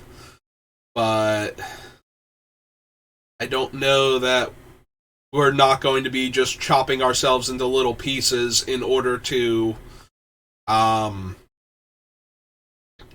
actually win the game. Marionette Master, I kind of skipped over her. So the problem is that she's also makes 3 tokens, which is way more than enough to go infinite with, the whole Ashnod's Altar, Death Mantle combo. But she also, because she's sacrificing the tokens that she herself is making for that infinite combo, allowing us to just infinitely combo the opponent out. Like, everybody is losing a life. Oh, an opponent loses one life for her one power if I'm fabricating the three creatures. Which, I'm sacrificing, like, her and one of them, so, and getting two more each consecutive loop, or all of them. Like, if I fabricate three and I have Phyrexian Altar instead, this still goes infinite and kills all of the opponents, just arbitrarily like that. But it's also a creature that's making enough creatures for us to, like, she's an aristocrat's card, but also a source of multiple token creatures at the same time. So I kind of still want to keep her in the deck because of that. Like, even if we're not going infinite with her, she's still making three things each time she comes into play, so losing her and reviving her and having three extra tokens each time is something else that can be going on. Like, let's say she were Weaponcraft Enthusiast, where I'm not draining the opponent each time. If I get around to my upkeep and I have to sacrifice three permanents, and I sacrifice Weaponcraft Enthusiast and the two tokens, and pay the four for my turn on Nim Deathmantle in order to put them, like, put the Weaponcraft Enthusiast back into play and his two tokens back into play, and pass the turn again, like, that is fine if everybody else is losing three permanents and I'm just cycling that every turn. Then I feel like I'm getting ahead on the game. So Marionette Master is another thing like that, where I could be sacrificing up to four permanents before she doesn't cover all four permanents by herself. So, if I put her back into play with Dawn of the Dead and lose a life, and I get her and the tokens, and then we resolve Smokestacks, and I gotta sack, like, four permanents, so I sacrifice her and the other three, and everybody, like, one of my opponents loses 3 life because of that. Like, the 3 life is not why I'm doing this, it's the fact that it is a token producer that makes that many tokens by herself as a single card that I can revive. Just gives me more options, basically, for what I can do. Like, the fact that she makes 3 tokens means that, like, so the Underworld Hermit can make a large number of tokens, but is at a minimum of 2 because of his own 2 black pips. Then the next most tokens I believe I make is Mirror Battlesphere, which makes 4 mirrors in itself, so that's 5 permanents. Then I think Marionette Master is next at 4. Like, she is actually one of the highest number of permanents off of a single card without needing to get an attack step in that I can possibly have. So I don't want to cut her, even though she is doing some aristocrat, like, she has some leftover aristocrats flavor to her. It's more what she can do besides that, and the fact that she can do that also is more like icing at that point. The cake is that she's 4 permanents, and I only need the cake part to justify her being in the deck.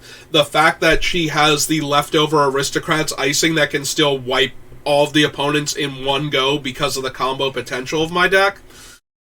Like, if I wind up cutting Ashnod's Altar and Nim Deathmantle from the deck, she is staying in because she makes 4 permanents.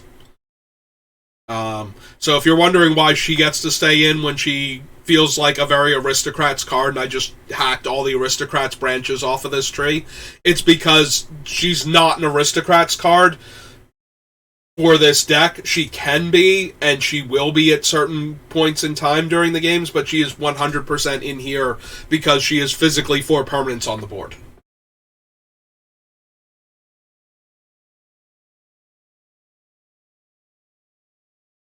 Alright, that is the last of my water, so I might have to pause and go get some more. These Embalmer's tools are going to wind up going just to make room but I'm gonna be super sad when they go because we have like multiple cards that activate out of the graveyard, where being able to get them back for 1 mana less just eases mana requirements across the board.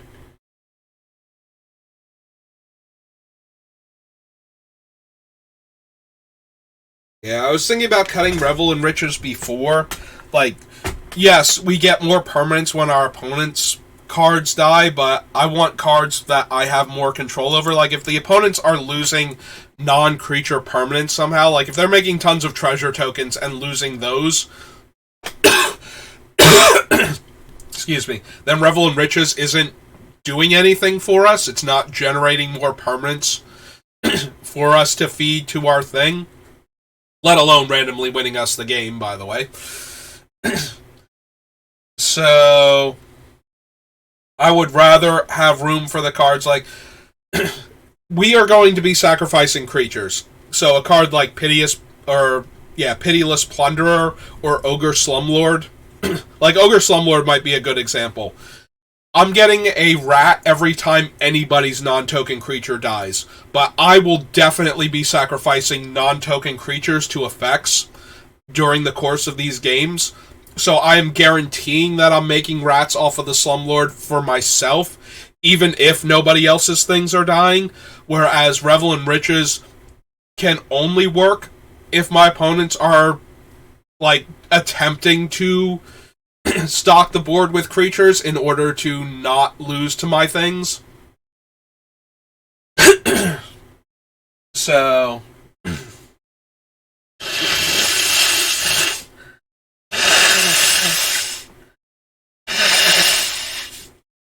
excuse me. Sorry about all of this. Yeah. I'm still, like I said, I'm still not 100%. And all this talking and getting excited about, building a fun Magic deck is getting the mucus flowing, unfortunately. Here, I'll mute it so you don't have to listen to me, but I'm going to be blowing my nose for a minute.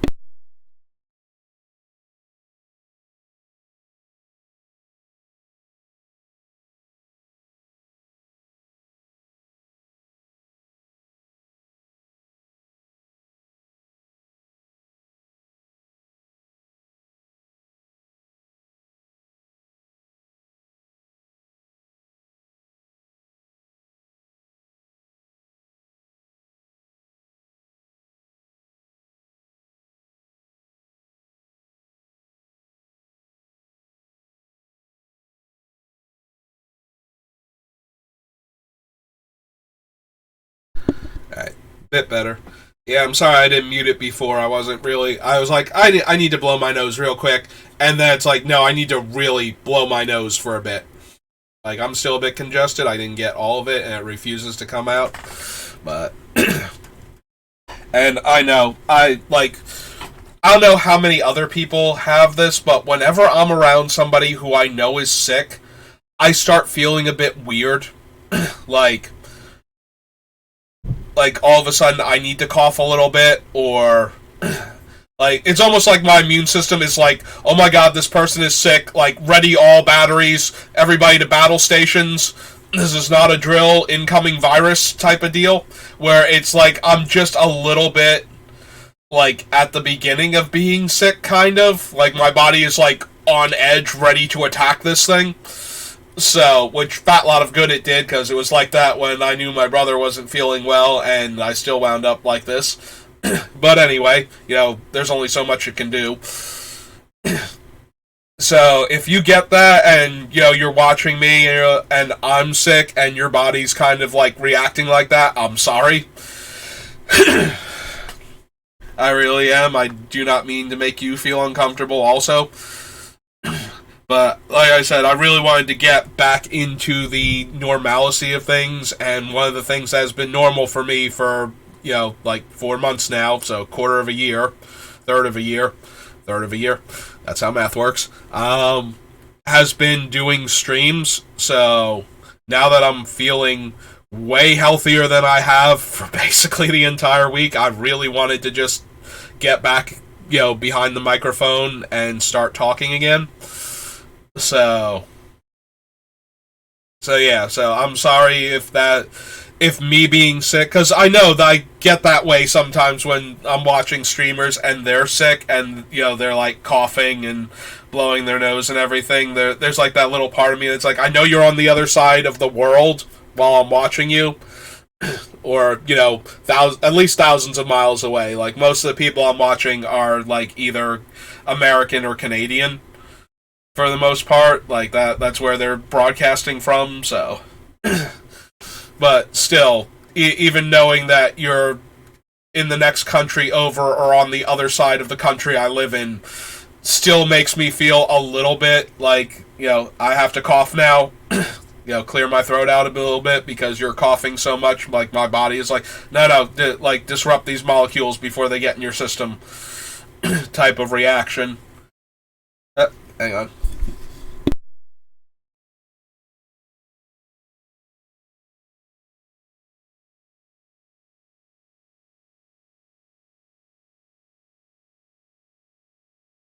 Okay. Yep. Another quick clear of the sinuses.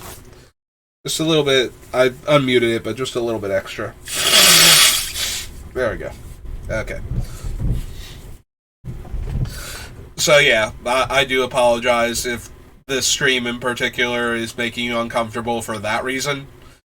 But I did need to get back behind the microphone and sitting on my computer talking to the world, shouting into the void, just to get back a little bit of that day-to-day life that I've been missing out on for like a full week.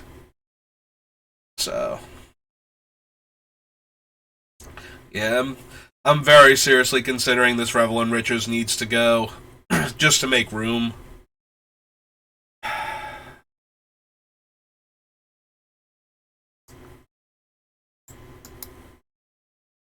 And I think I think I'm finally ready to cut it. I don't know if I want to get rid of Thematic Compass and Journeyer's Kite as ways to search for lands. On the other hand, I probably need to get rid of the sword, like the white-green sword also. Like, yes, it lets me blink one of my guys to make more tokens, but that only works if I'm getting through, which I'm expecting to, but once I'm guaranteed to get through, I feel like I'm doing enough to keep going. I do want ways to keep gaining life for the Oathsworn Vampire so I can keep guarantee I can cast him multiple times in a turn.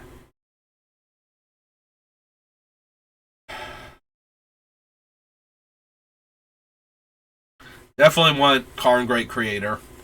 Like, opponents not being able to activate their artifacts, like, we can still artifact ramp and they can't while this Karn is down, seems really good to me. So I really want this Karn to stay in.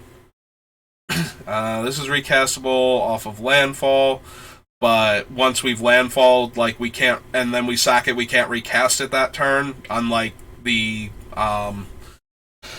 some of the other ones on this list where, oh hey, our opponent's like, our opponent lost life this turn, we can keep casting this thing from our graveyard. Like, it only cares that an opponent lost life this turn in order for us to be able to get it back to our hand. Or the skeleton, where as long as one of our creatures that wasn't a skeleton died this turn, we can keep recasting it every time it winds up in the graveyard. But the Skyclave Shade has to be in the graveyard when landfall triggers in order for it to be cast from the graveyard. And then once it's out of the graveyard and goes back, it's, it needs another landfall in order to be recast. So there's only so much we can do to keep making that happen. I do like the Wandering Archaic because we are really going to be taxing our opponent's resources. So the Wandering Archaic, like, I've had this discussion before where I discussed cutting Smothering Tithe in Miracle was because, like, I don't play against enough decks that are playing enough wheel effects or, like, draw X cards effects consistently in the playgroups that I've been in recently to merit Smothering Tithe just getting jammed into the deck because it's a generically good card. But when you know your opponent, like, if you're going to force the opponents to draw lots of cards, then Smothering Tithe goes in your deck even if your playgroup doesn't run those type of decks. Like, if you have Wheel of Fortune and Memory Jar and if you have like 5 wheel effects in your deck, if you're like red, white, whatever, and you have tons of expensive spells to dump mana into, then Smothering Tithe and Wheel of Fortune is like an absurd combo. Nobody can pay 14 mana to not let you have a bunch of treasures, and every opponent is about to do that, so you're going to get 14 to 21 treasures just because your opponents can't pay for all of the cards you're forcing them to draw when they weren't expecting to draw that many.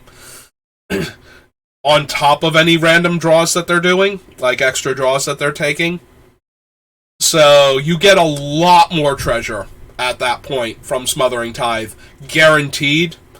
Whereas you have to know that your playgroup is going to be running a whole lot of extra, card draw, specifically. You want to run that against players that are like, I'm going to cast this one spell and draw 3 to 4 cards. Because if they're drawing, if a lot of my card draw is I draw an extra card each turn, and spending 2 to 4 mana can be very viable early on when you actually need the ramp from your thing in order to get to your cool stuff. That's why you're casting it, is you're hoping that it's slow, the opponents will let you get treasure rather than curb their own development. But I get to draw the cards and see what I have before I decide if I'm paying for your Smothering Tithe or not. So I know how much mana I need, for that specific turn in order to still develop out my board. So you're only getting treasure from me if I draw something on, I spend the 2 mana and then I draw something else and it's now I actually need the rest of my mana for this turn, so I can't pay. Or now I want to be able to cast this thing and hold open this thing type of deal. So that's when you're getting extra treasures from me a lot of the times, because I build my decks very similarly each time. So as you've noticed, I don't put in a lot of I'm going to draw X cards in some of these decks. I put in cards where it's I'm going to draw an extra card every turn. And that's how I will keep pace with everybody who draw. One person draws 4 cards in one turn, and that's pretty potent. But if they draw those 4 cards now and don't draw an extra card for 3 turns, then I'm caught up with them, and I'm going to keep getting ahead of them. Or if I've already drawn 2 or 3 extra cards, then I am fine relative to what they're doing. I'm not falling behind significantly in card advantage by only drawing 1 or 2 extra cards per turn type of deal, as opposed to being able to draw 4, 5, 10, 15 cards in a single turn. But other decks want to do that very badly in order to get to combo pieces, in order to have enough cards to be able to cast their things and back it up with removal and counter spells in the meantime, or just to be able to react to everything. So there are a lot of decks where Smothering Tithe just should be in your deck because you're playing against these type of decks. But I'm not at the moment, so I cut Smothering Tithe from Miracle because of that, because my Miracle deck isn't making the opponents draw cards, and I'm not playing against enough people that are actively drawing lots of extra cards, so it's kind of a dead card to just jam in my deck. Wandering Archaic has a similar thing, where if you jam Wandering Archaic into a random deck, what his game text actually is if copying this spell isn't redundant, your opponent's spell costs you more to cast most of the time. There are situations where it's not that. For example, I have Wandering Archaic, and you have a Disenchant, and there's 2 things that we both agree need to die that aren't the person that has Disenchants. I have Wandering Archaic, they have Disenchant, and I agree that, player A has the Disenchant, player B and C have, 1 scary artifact or enchantment each, and we can agree that if they don't pay the 2, I'm not going to kill player A's artifact or enchantment just out of spite. Like, even if they're disenchanting one of my things that's also scary, we might still be able to agree that, no, I'm not going to spite you because I agree, we really need that off of the table too. Although now they don't, like, they're using my Wandering Archaic against me that way. But yeah, if we can agree that player B and C have the 2 scariest artifacts and enchantments on the board, and they just cast disenchant on the 1 and don't pay the 2, and I Wandering Archaic and destroy the other one, and that's like a high five moment. Like, yes, that makes Wandering Archaic good randomly jammed into the deck, so that can be fine. But it can also create the situations where they can kill one of my things that's a problem for the board, and I begrudgingly will kill not their thing, and kill somebody else's thing. So, and if I'm really begrudging them, then they'll just pay the 2. You know. And if I lie about that, I only get to do that once, and I usually play with the same people fairly often, so they're going to remember that one time where I was like, but you know what, secretly, no, that permanent. Yeah, I do. When I even do that, like, in real life, where I start to say the swear, and I kind of, like, radio edit myself, where you get, like, the beginning of it, and it kind of, like, drifts off in the middle of the word. So that you know what the word is, but I don't actually finish it properly.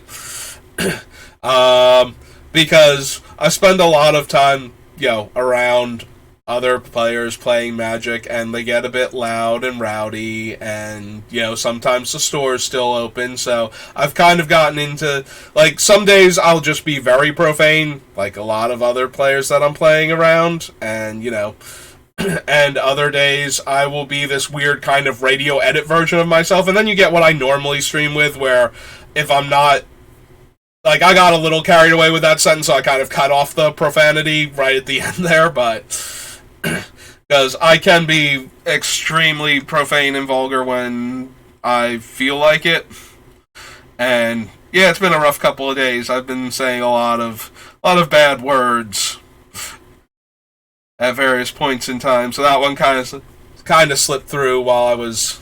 And every once in a while, I do it to the wrong word in the sentence. Like, I'll hard say the profanity and then edit out like one of the other words around it by accident because I'm talking too fast. So that's always kind of amusing. Yeah, that's one of my idiosyncrasies when I'm speaking. So if you ever hear me do that, that's what that was. But yeah. So, Wandering Archaic. But in this deck, we're constricting what our opponent's resources are to work with.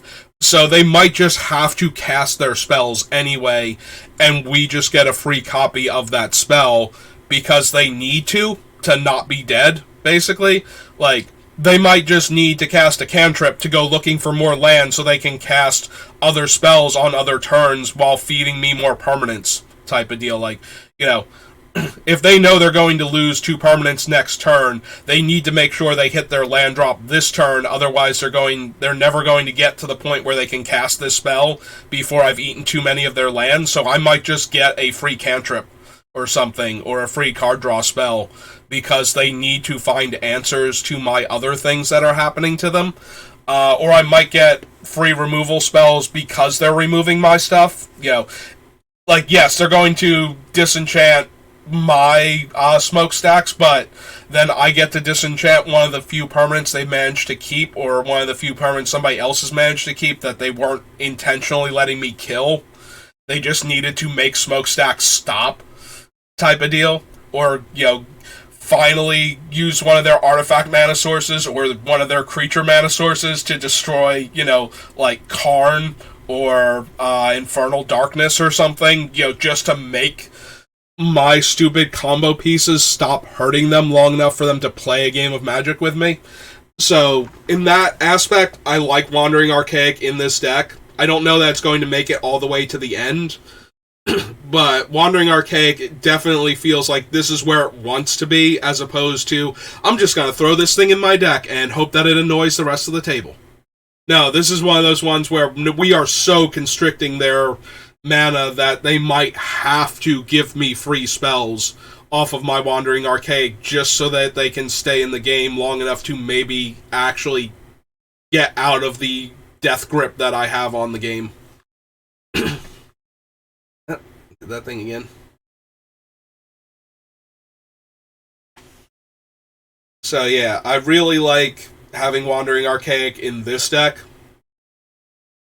And that's one of those things that I feel like a lot of players, they just take cards, and this is perfectly fine and valid. Like, if you like the card and the card is fun to you, and it goes, like, there's nothing stopping you color restriction wise from jamming it in the deck, by all means throw it in there. But I have literally everything, and I like putting in cards that really, really work with exactly what this deck is doing, because the other cool cards will have homes in other decks.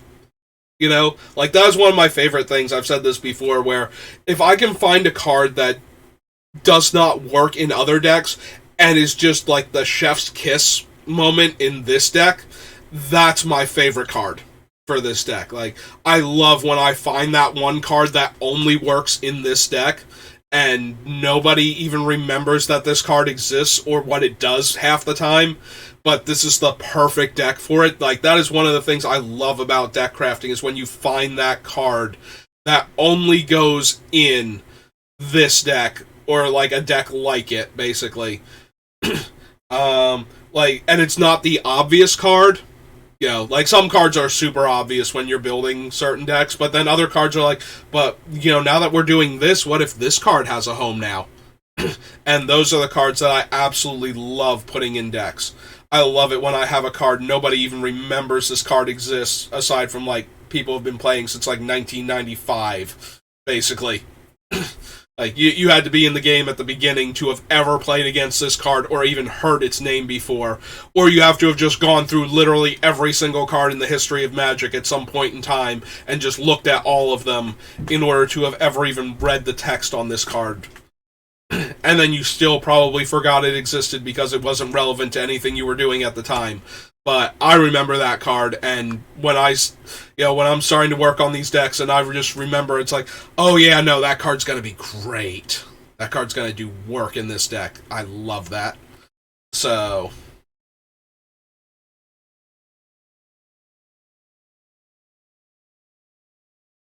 I also appreciate cards that are doing things in the deck that they don't do in other decks. Like, I really, really like the idea of both Strionic Resonator and Sundial of the Infinite in this deck.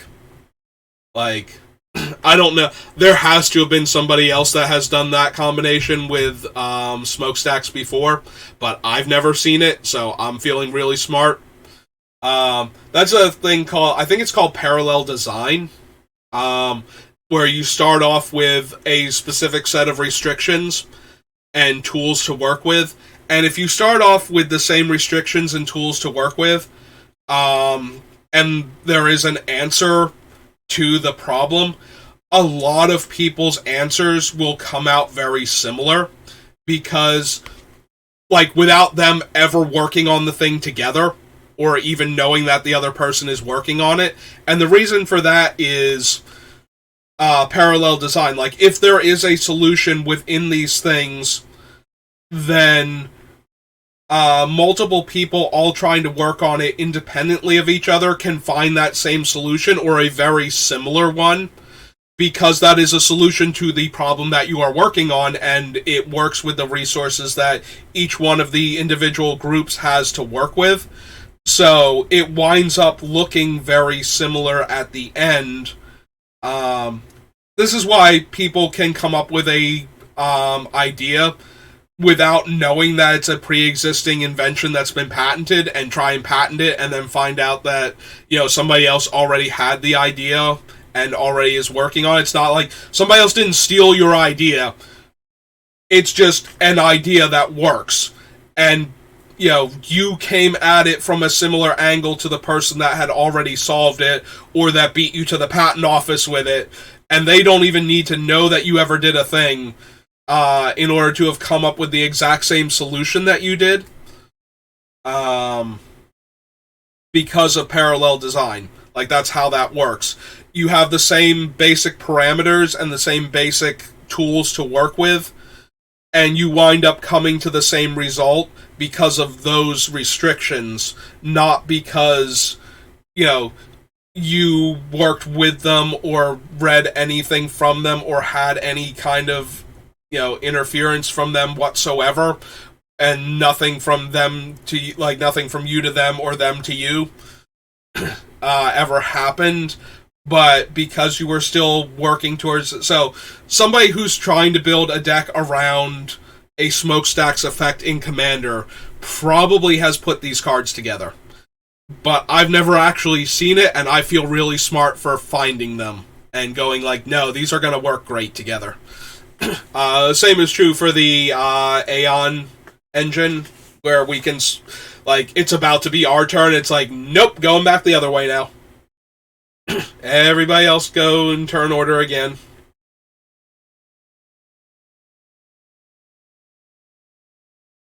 I want to make sure you have nothing to work with. So yeah, I like those cards in this deck, and I'm really hoping that they stay in because of that. Yeah, so in addition to liking cards that nobody remembers exist, like, these are cards that are relatively recent, like in the past, like, now we're coming up on almost 10 years now for some of these cards, but they've been reprinted recently in, like, Commander decks. I know Strionic Resonator has, like, an alternate artwork. I forget where Sundial, if it got reprinted in anything, but we also had, like, the Ogress that, like, from the other Commander Legends set, so that's been in the past, like, 6-7 years also. So Sundial, the Infinite effects at least have been around recently, so I can see, like, that showing up in, like, I can see somebody building a deck around, like, that runs Smokestack with her in the same way that I'm running Smokestack, where we're just trying to grind everybody to dust and then I finally take my turn and sack my permanents type of deal. So I can see that having been a thing. But yeah, I have not actually that I can. That's another thing. It's entirely possible to see something, literally forget you've ever seen it before, and then come across it and feel like it's a new idea that you had. And then I actually did this, like, I've told this story to a few people. I don't think I've ever told it on stream. One time I quoted an Adam Sandler movie without realizing that I had done it, because I'm not a huge Sandler fan. Especially not of his, like, comedies from, like, the 90s. So what had happened is, a Sunday afternoon or something, I saw, like, the tail end of, I forget what movie it even is, like, because it's one of those, like, he had a very formulaic movie thing back in the 90s where it's like, goofy loser with like, a, comedic edge to him, very, very juvenile, gets into a situation where he's got to interact with a bunch of people that think they're better than him, and he has to win the girl and lay them low while proving that he's not a complete failure. So that's like the typical Adam Sandler movie. But he was in some kind of contest, like, not Jeopardy, but very similar, where he's presented with a question, and he gives this long-winded, like, nothing to do with the actual question answer. And he gets, like, the whole crowd on his side, and everybody's, like, cheering for him, and he's having, like, the I'm winning, uplifting movie moment. And then the judge, like, buzzes him and has this, like, vicious takedown of what he just said. And I quoted the judge's vicious takedown to somebody, and they're like, oh, you, like, from that Adam Sandler movie. And I had completely forgotten that I had ever seen the end of that movie. Like, I did not watch the whole movie. It was just on, like, basic cable or something, or even on, like, one of the, like, one of the starter channels that you used to be able to get without cable at all. Like, your local station type of deal. And I genuinely thought that I just come up with the line. It's like, no, that is completely wrong, and we're all stupider for having listened to you. Like, I genuinely believe that I just come up with that line on my own, and I had to have it explained to me what that was from, and then realize that, yes, I had actually seen that. Once I was given the context, I did remember the context for it. So, I don't remember ever seeing a deck that runs this, but I would not be surprised if this has been done before. But I still feel pretty smart for having come across it and deciding to put it in the deck and realizing that it'll work the way it does and wanting to do this. Alright, I gotta go get some water from all this talking. I'll be right back.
Okay, and I'm back.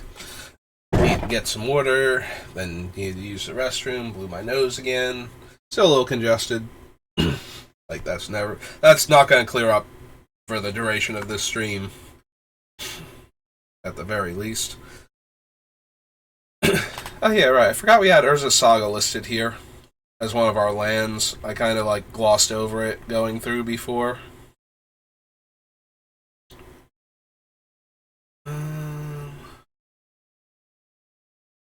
Do kind of like the Scare Tiller as a way to put back our lands because we don't have access to Ranunap Excavator type effects. We only have the one Crucible that we can cast, so...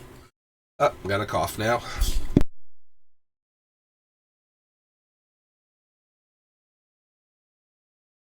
Okay. Sorry about that. Some more water.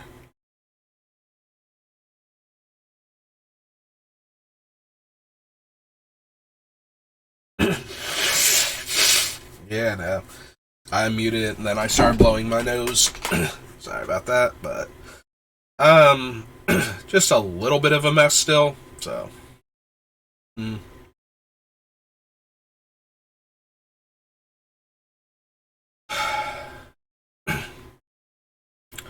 wondering if the witch can come out. Like, I don't know that we still need her. Alright, we cut Revel in Riches going through this. Let's scroll back up here. And I'm gonna start coughing again. Hang on.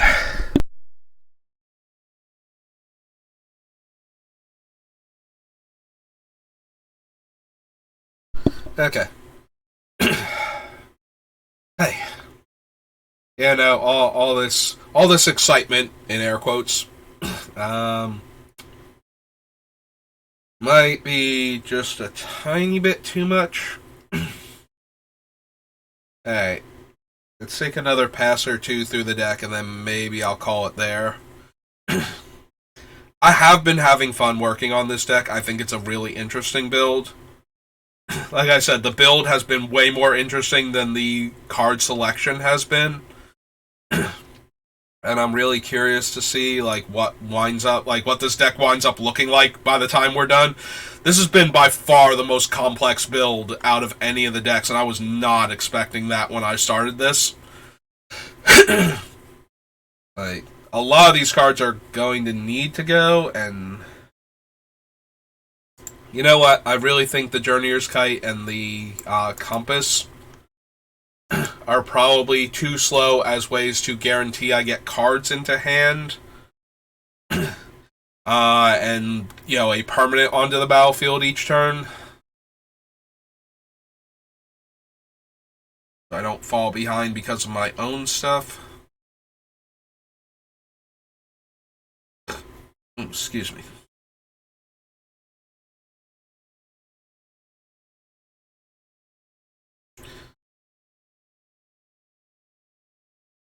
Revenant, Pawn of Ulama, Contagion Clasp, Contagion Engine, Battle Sphere, Death Mantle, Massacre Worm, Spine of Ishsa, Hex Parasite, Cage Sun.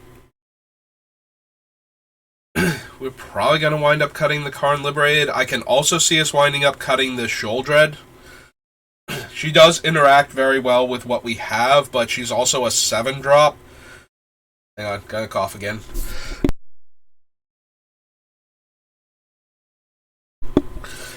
Oh, excuse me.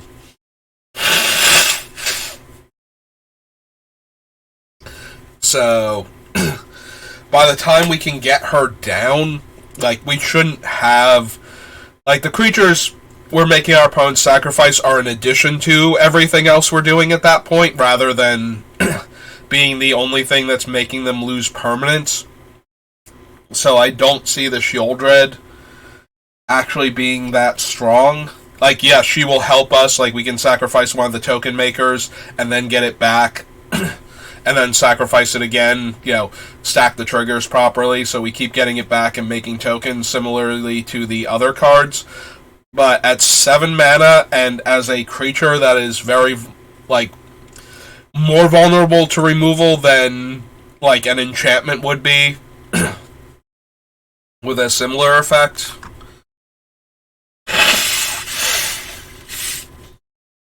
I don't know, maybe... We gotta make cuts is the problem. Like, we have a lot of cards that are very good in the deck that are doing what we want to do. And we're going to need to make some room. So, at some point in time...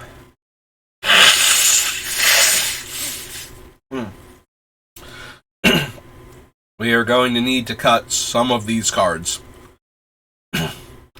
And it may take, like, stopping and reassessing and going, okay, are we actually going to do this? Kind of like the Aristocrats effects and the Rotlung and Xanthrid Necromancer combos. Like, are we actually going to do this? Is this going to be a thing in the deck? Or do we need to cut these cards? And I think that's what's going to get rid of a lot of the cards on this list, is that kind of mentality of, okay, we started off with the idea that these cards were somehow sacrosanct in the deck, like they just could not be taken out, like they are going to be the main cards of this deck, but are they really? Like, are they actually going to do what we want them to do? Are we keeping all of the cards that are like them? Can these cards actually come out of the deck? And at some point in time, we're going to have to stop and really examine, you know, is Tegrid actually going to stay in the deck? Like, yes, she probably will, but there are also a lot of, you know, we need deck space, and if we're already killing all of their stuff, I don't need to be giving it back to win the game, but maybe she does that so well that, and it wins the game so often that she needs to stay in the deck anyway, like she's too good of a win con at that point. Like, I think Hive of the Eye Tyrant is a leftover from when I was originally building the deck, and it was super early. You know, Forgotten Realms is actually Adventures in the Forgotten Realms, and is alphabetically first on the card list. But this is also a land, so I'm not super worried about it as we go past it. But I'm wondering if, like, how many non-token zombies do I actually have now? Like, does Headless Rider stay in? There are certainly, like, one of the main non-token zombies that we want to get into play and sacrifice repeatedly is Gravecrawler. Like, and we need another zombie in play to cast him from the graveyard, so having Headless Rider would be ideal, because then we lose him and we get a 2-2 token, and now we have the Headless Rider and the 2-2 token. So mass removal is now necessary in order to get all of my zombies off the table, and if I have the mana to keep recasting him, especially if I have, like, again, we can just generate infinite creatures by having Phyrexian Altar in play and sacrificing Gravecrawler for 1 black mana. And now we have all the tokens we will need in order to sacrifice to our own enchantments or artifacts, as the case may be. And that ability to have an actual infinite number of a resource is kind of a big deal to me, because I want the Fraying Sanity or whatever. Oh god, I've forgotten its name now. The one from Avacyn Restored. The one that, the very bad smokestacks that I am trying. Like, does that card need to actually be in the deck? Should I be all in on smokestacks and tutors for smokestacks? That might actually be a thing. Like, we might need to cut the Insanity. I do like that it can strip cards out of the hand when we get to a certain point, so that way the opponents can't hide, the cards that they want to keep in their hand and hope that I run out of smokestacks, and have to sacrifice them. But I think we have enough stuff that lets us, work around that to the point where we might not ever technically run out of having a regular smokestacks can just be in play for forever, and we'll never run out of things, so they have to keep trying to play permanents or just give up.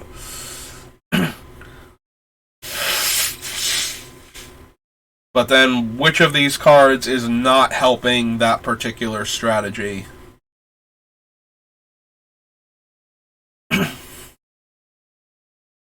Like, maybe the Altar of Baal isn't actually work. I do like the Altar of Baal because we can exile one of our tokens and get back a creature that makes tokens once per turn, and that still seems pretty potent. We can also exile one of our tokens to get back one of our, not necessarily, we can get back a creature that makes tokens that aren't creatures by exiling one of our creature tokens, or just, Grey Merchant or something to gain a bunch of life, or Shieldred or some, any of those type of cards. So I kind of like having the Altar as a bad recurring nightmare, but maybe that one doesn't need to stay in. Alright, I was going to keep going for a little while longer, but I'm getting, extra congested all of a sudden.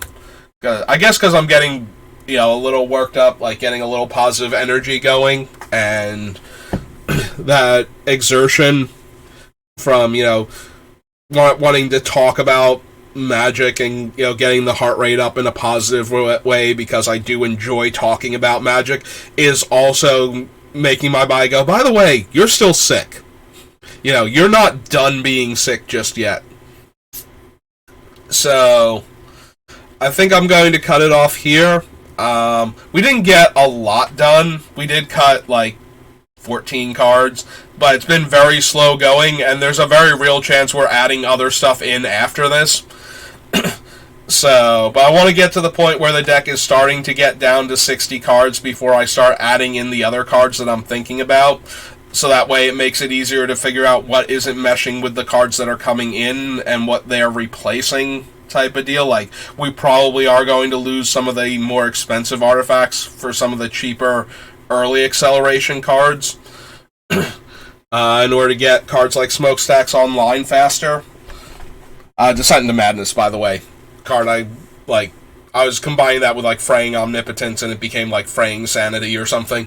Anyway, but yeah, I think that's going to do it for now, because I am getting a little bit like more congested, coughing a bit more, and that's just going to get worse the longer I keep going. So rather than push it all the way up until I have to leave for work, I think I'm just going to, rest up a bit, get ready for work. So I'm going to take that extra time. So thanks for watching. I appreciate if you came back after like a week of me being gone and stayed with me for this. I also appreciate the people that have been stopping by. I had like another comment left on one of my videos where somebody wanted like the actual deck list from the conclusion of the for Miracle's build, and I put it up there, and they were thankful for that. And the fact that I could successfully copy, I wasn't sure if something as large as the deck list, if I copy paste it to the comments, if it would overload the comments thing. It's no, you can't put all of this text in the comment section in one post. That's ridiculous. But no, it let me do that, so I found out I could do that. So I might actually go back later on and add the deck list to the final videos so that people can find that easier if they, because I don't think at any point in time I actually stop and go card by card, these are the cards that are in the deck now that we're done. You just kind of have to pick that up as I'm doing it. So yeah, that might actually be a thing that I should be doing. The final deck list in the comment, in maybe into the description, so that way you click on the show me more and it drops down, it shows you the full deck list that we wound up with. At first I was thinking that's kind of spoilery, you should watch the video to get all of that, but if it gets people to stop by and check the video and just because they want to get the deck list from it, that's better than people just ignoring the video because they know I'm not going to have a deck list up, and they would really, they click on it, they go, oh, there's no deck list here. Okay, I just really wanted the deck list to try and build, and I don't want to watch this 4-hour conclusionary video on putting the deck together to see what the actual list looks like type of deal. So yeah, I do appreciate, though, that I've gotten some level of engagement. That's always a plus. So yeah, I've been... It's been a rough week, but, that I'm not the only person who's been going through that, and I try not to, when you're talking to a wider audience, it's very easy to talk to people in my, regular circle of people I'm interacting with who are, in the same state as me and therefore not being currently drowned by a hurricane or anything, to go, yeah, this week really sucked for me. And, without getting bombarded by the whole, this week sucked for a lot of people for a lot worse reasons. It's yes, and that is awful, and I do feel bad, but that doesn't stop the horrible amount of pain that left me lying on the ground, unable to move. So, that's not helping me at all. And it's also not helping them. This particular comment that other people are worse off than me, I never realized exactly how useless that was as a... people say that, it's the idea is that, yes, people are worse off than you. You should be grateful that you are not in a worse position. But everything can always be worse. Everything can always be worse, and everything can always be better. No matter how, terrible or how good things are, they can literally always be worse, and they can literally always be better until it gets to the point where adding worse stuff to it doesn't meaningfully make it worse, because we've already hit a point where it's just absolutely abysmal, and, at that point it's why, yes, we need scorpions too. That there are poisonous scorpions now. I don't see how that even makes it... that's all the way at the bottom of the list of terrible things that have happened to me that I'm super worried about. But yeah, let's just add it on to the end of that list type of deal. But yes, things can always be worse and things can always be better. And the fact that other people are suffering more than me does not diminish my suffering. It just, once I'm through it, now I have to, as another human being who has just been through a very unpleasant traumatic experience, I now have more empathy for you, but that's not actually, that in and of itself is not doing anything to, I can't get, into my car and drive down to Florida and help people, go through their flooded homes and, bail water out back over barricades. Like, A, I'm not qualified for any level of engineering necessary to start draining water out of people's houses. B, I'm not, paramedically certified to provide medical attention to people that are in distress. It's not going to... Me being aware of the misery of other people is not giving me a meaningful way to diminish their suffering, and it's also didn't do anything to diminish the suffering that I was going through on a personal level while I was going through it. So while people do tend to, when people complain, there is a tendency to either sympathize with them or to jump down their throats because other people are doing way worse and there are serious things going on in the world. But yeah, I was in a lot of pain, and then my mom was in a lot of pain, and I was not doing particularly well this week. So the fact that other people are also suffering is, emotionally traumatic, but it's not making my thing better in any way. And in much the same way that, if somebody is down in Florida and their home's been washed away, but, they're not, they're physically okay and their family is physically okay, and you tell them, well, it could be worse, you could have been, horribly sick all week and in intense physical pain, and your mom could have been in intense physical pain this entire time, one of your loved ones could have been, that doesn't make their whole terrible situation any better. And yes, that would be a lot worse if you were suffering through a medical condition that you couldn't afford to do anything about.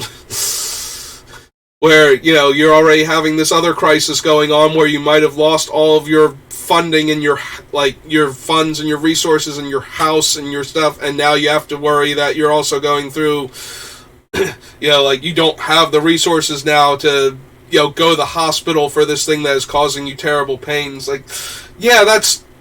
That would be worse. Thank you for pointing that out. That doesn't make me feel better about the fact that my home's been washed away. That's not helping anything either. And I feel like I see that from time to time on the internet because it's the internet, and I think the psychology is, you can only handle so much despair at any given point in time.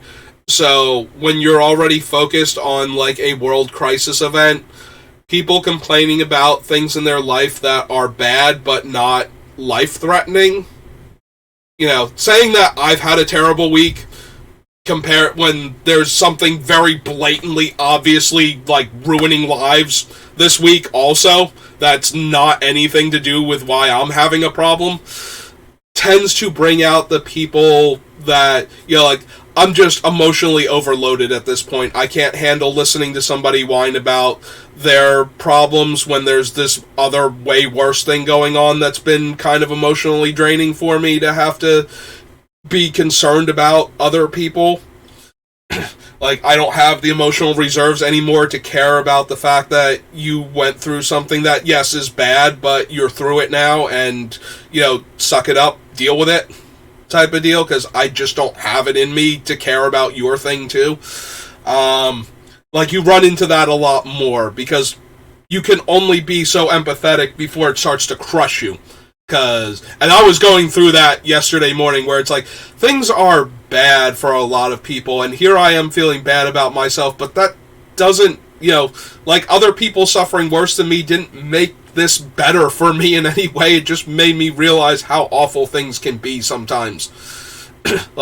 I'm going through this and everybody else is going through this awful thing, and and that's just two incidents. That's me and what's going on, down in the Gulf Coast.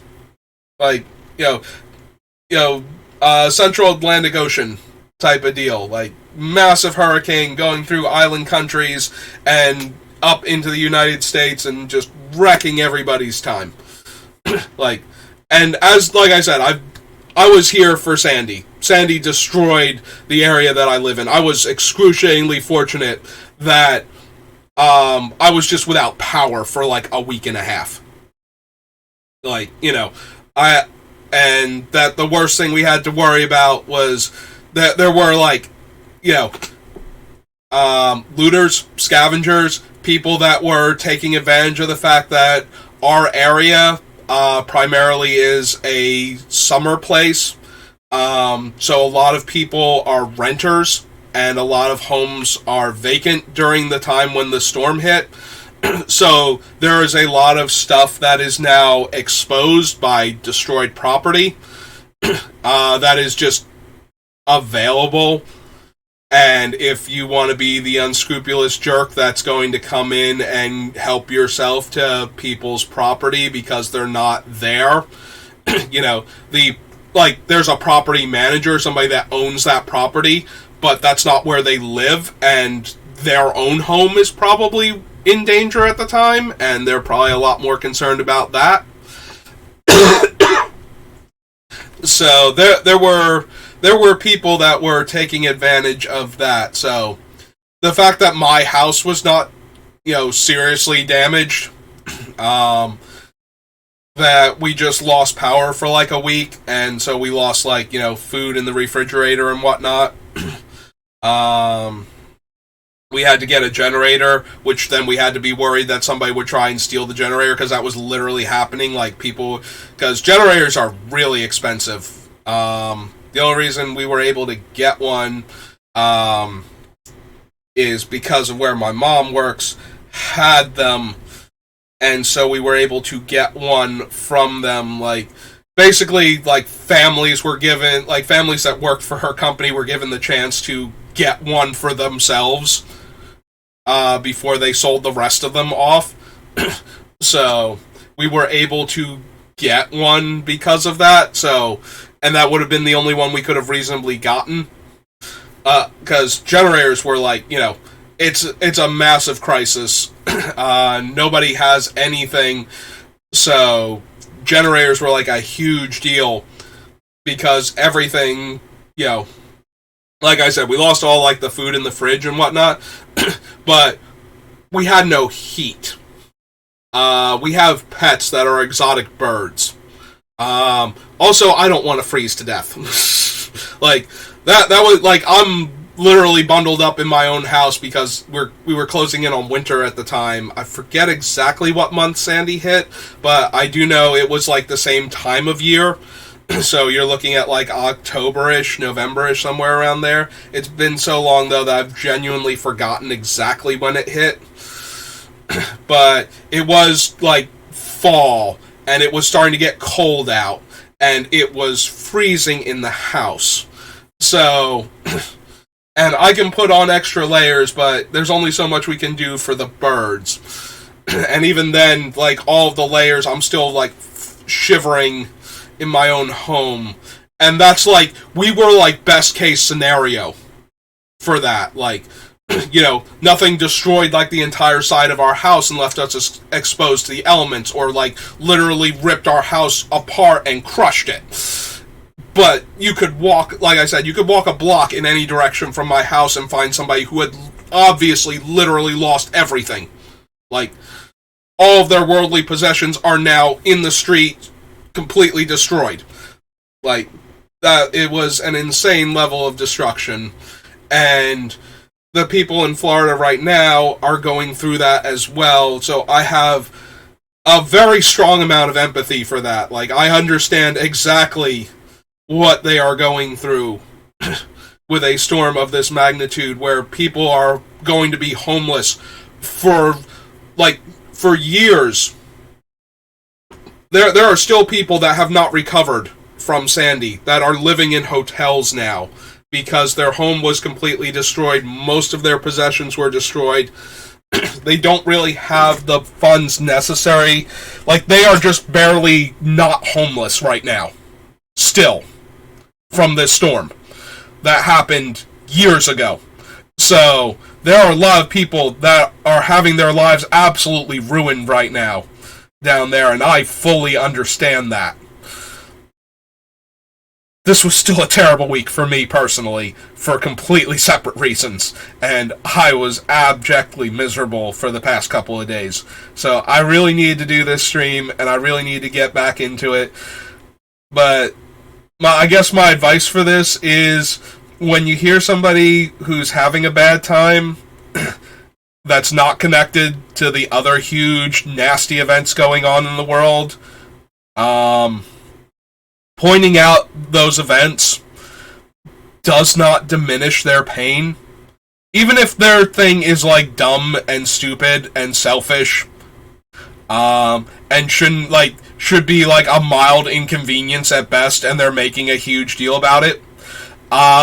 If that's, what they're doing and you really can't stand it, just leave them. Like, let them get it off their chest, let them whine about it to the people that can be bothered listening to them. Because the negative things in your life do affect you, even if they're not that big a deal to anybody else. And sometimes you just need to complain about them and do a little, like, woe is me, the world sucks, because it really does sometimes. And even if your worst day is like 1,000,000,000 times better than everybody else's, you have still been living this life up until this point where now this is like the worst day for you, and it still hurts you, even if it's like completely silly to other people that this is such a huge deal to you. So I guess my advice then is, if somebody is complaining about something and you just don't have the energy for what they're complaining about, leave them to it, let them keep shouting into the void. Because it's not making things better for the people that you know about that are having a worse time than them, and it's also not making their, like, personal pity party any better for the misery that they've been going through. So alright. I've been talking too much. I'm about to start a coughing fit, so I'm gonna cut it off there. Thanks for watching. Have a good rest of your day, and I'll see you next time.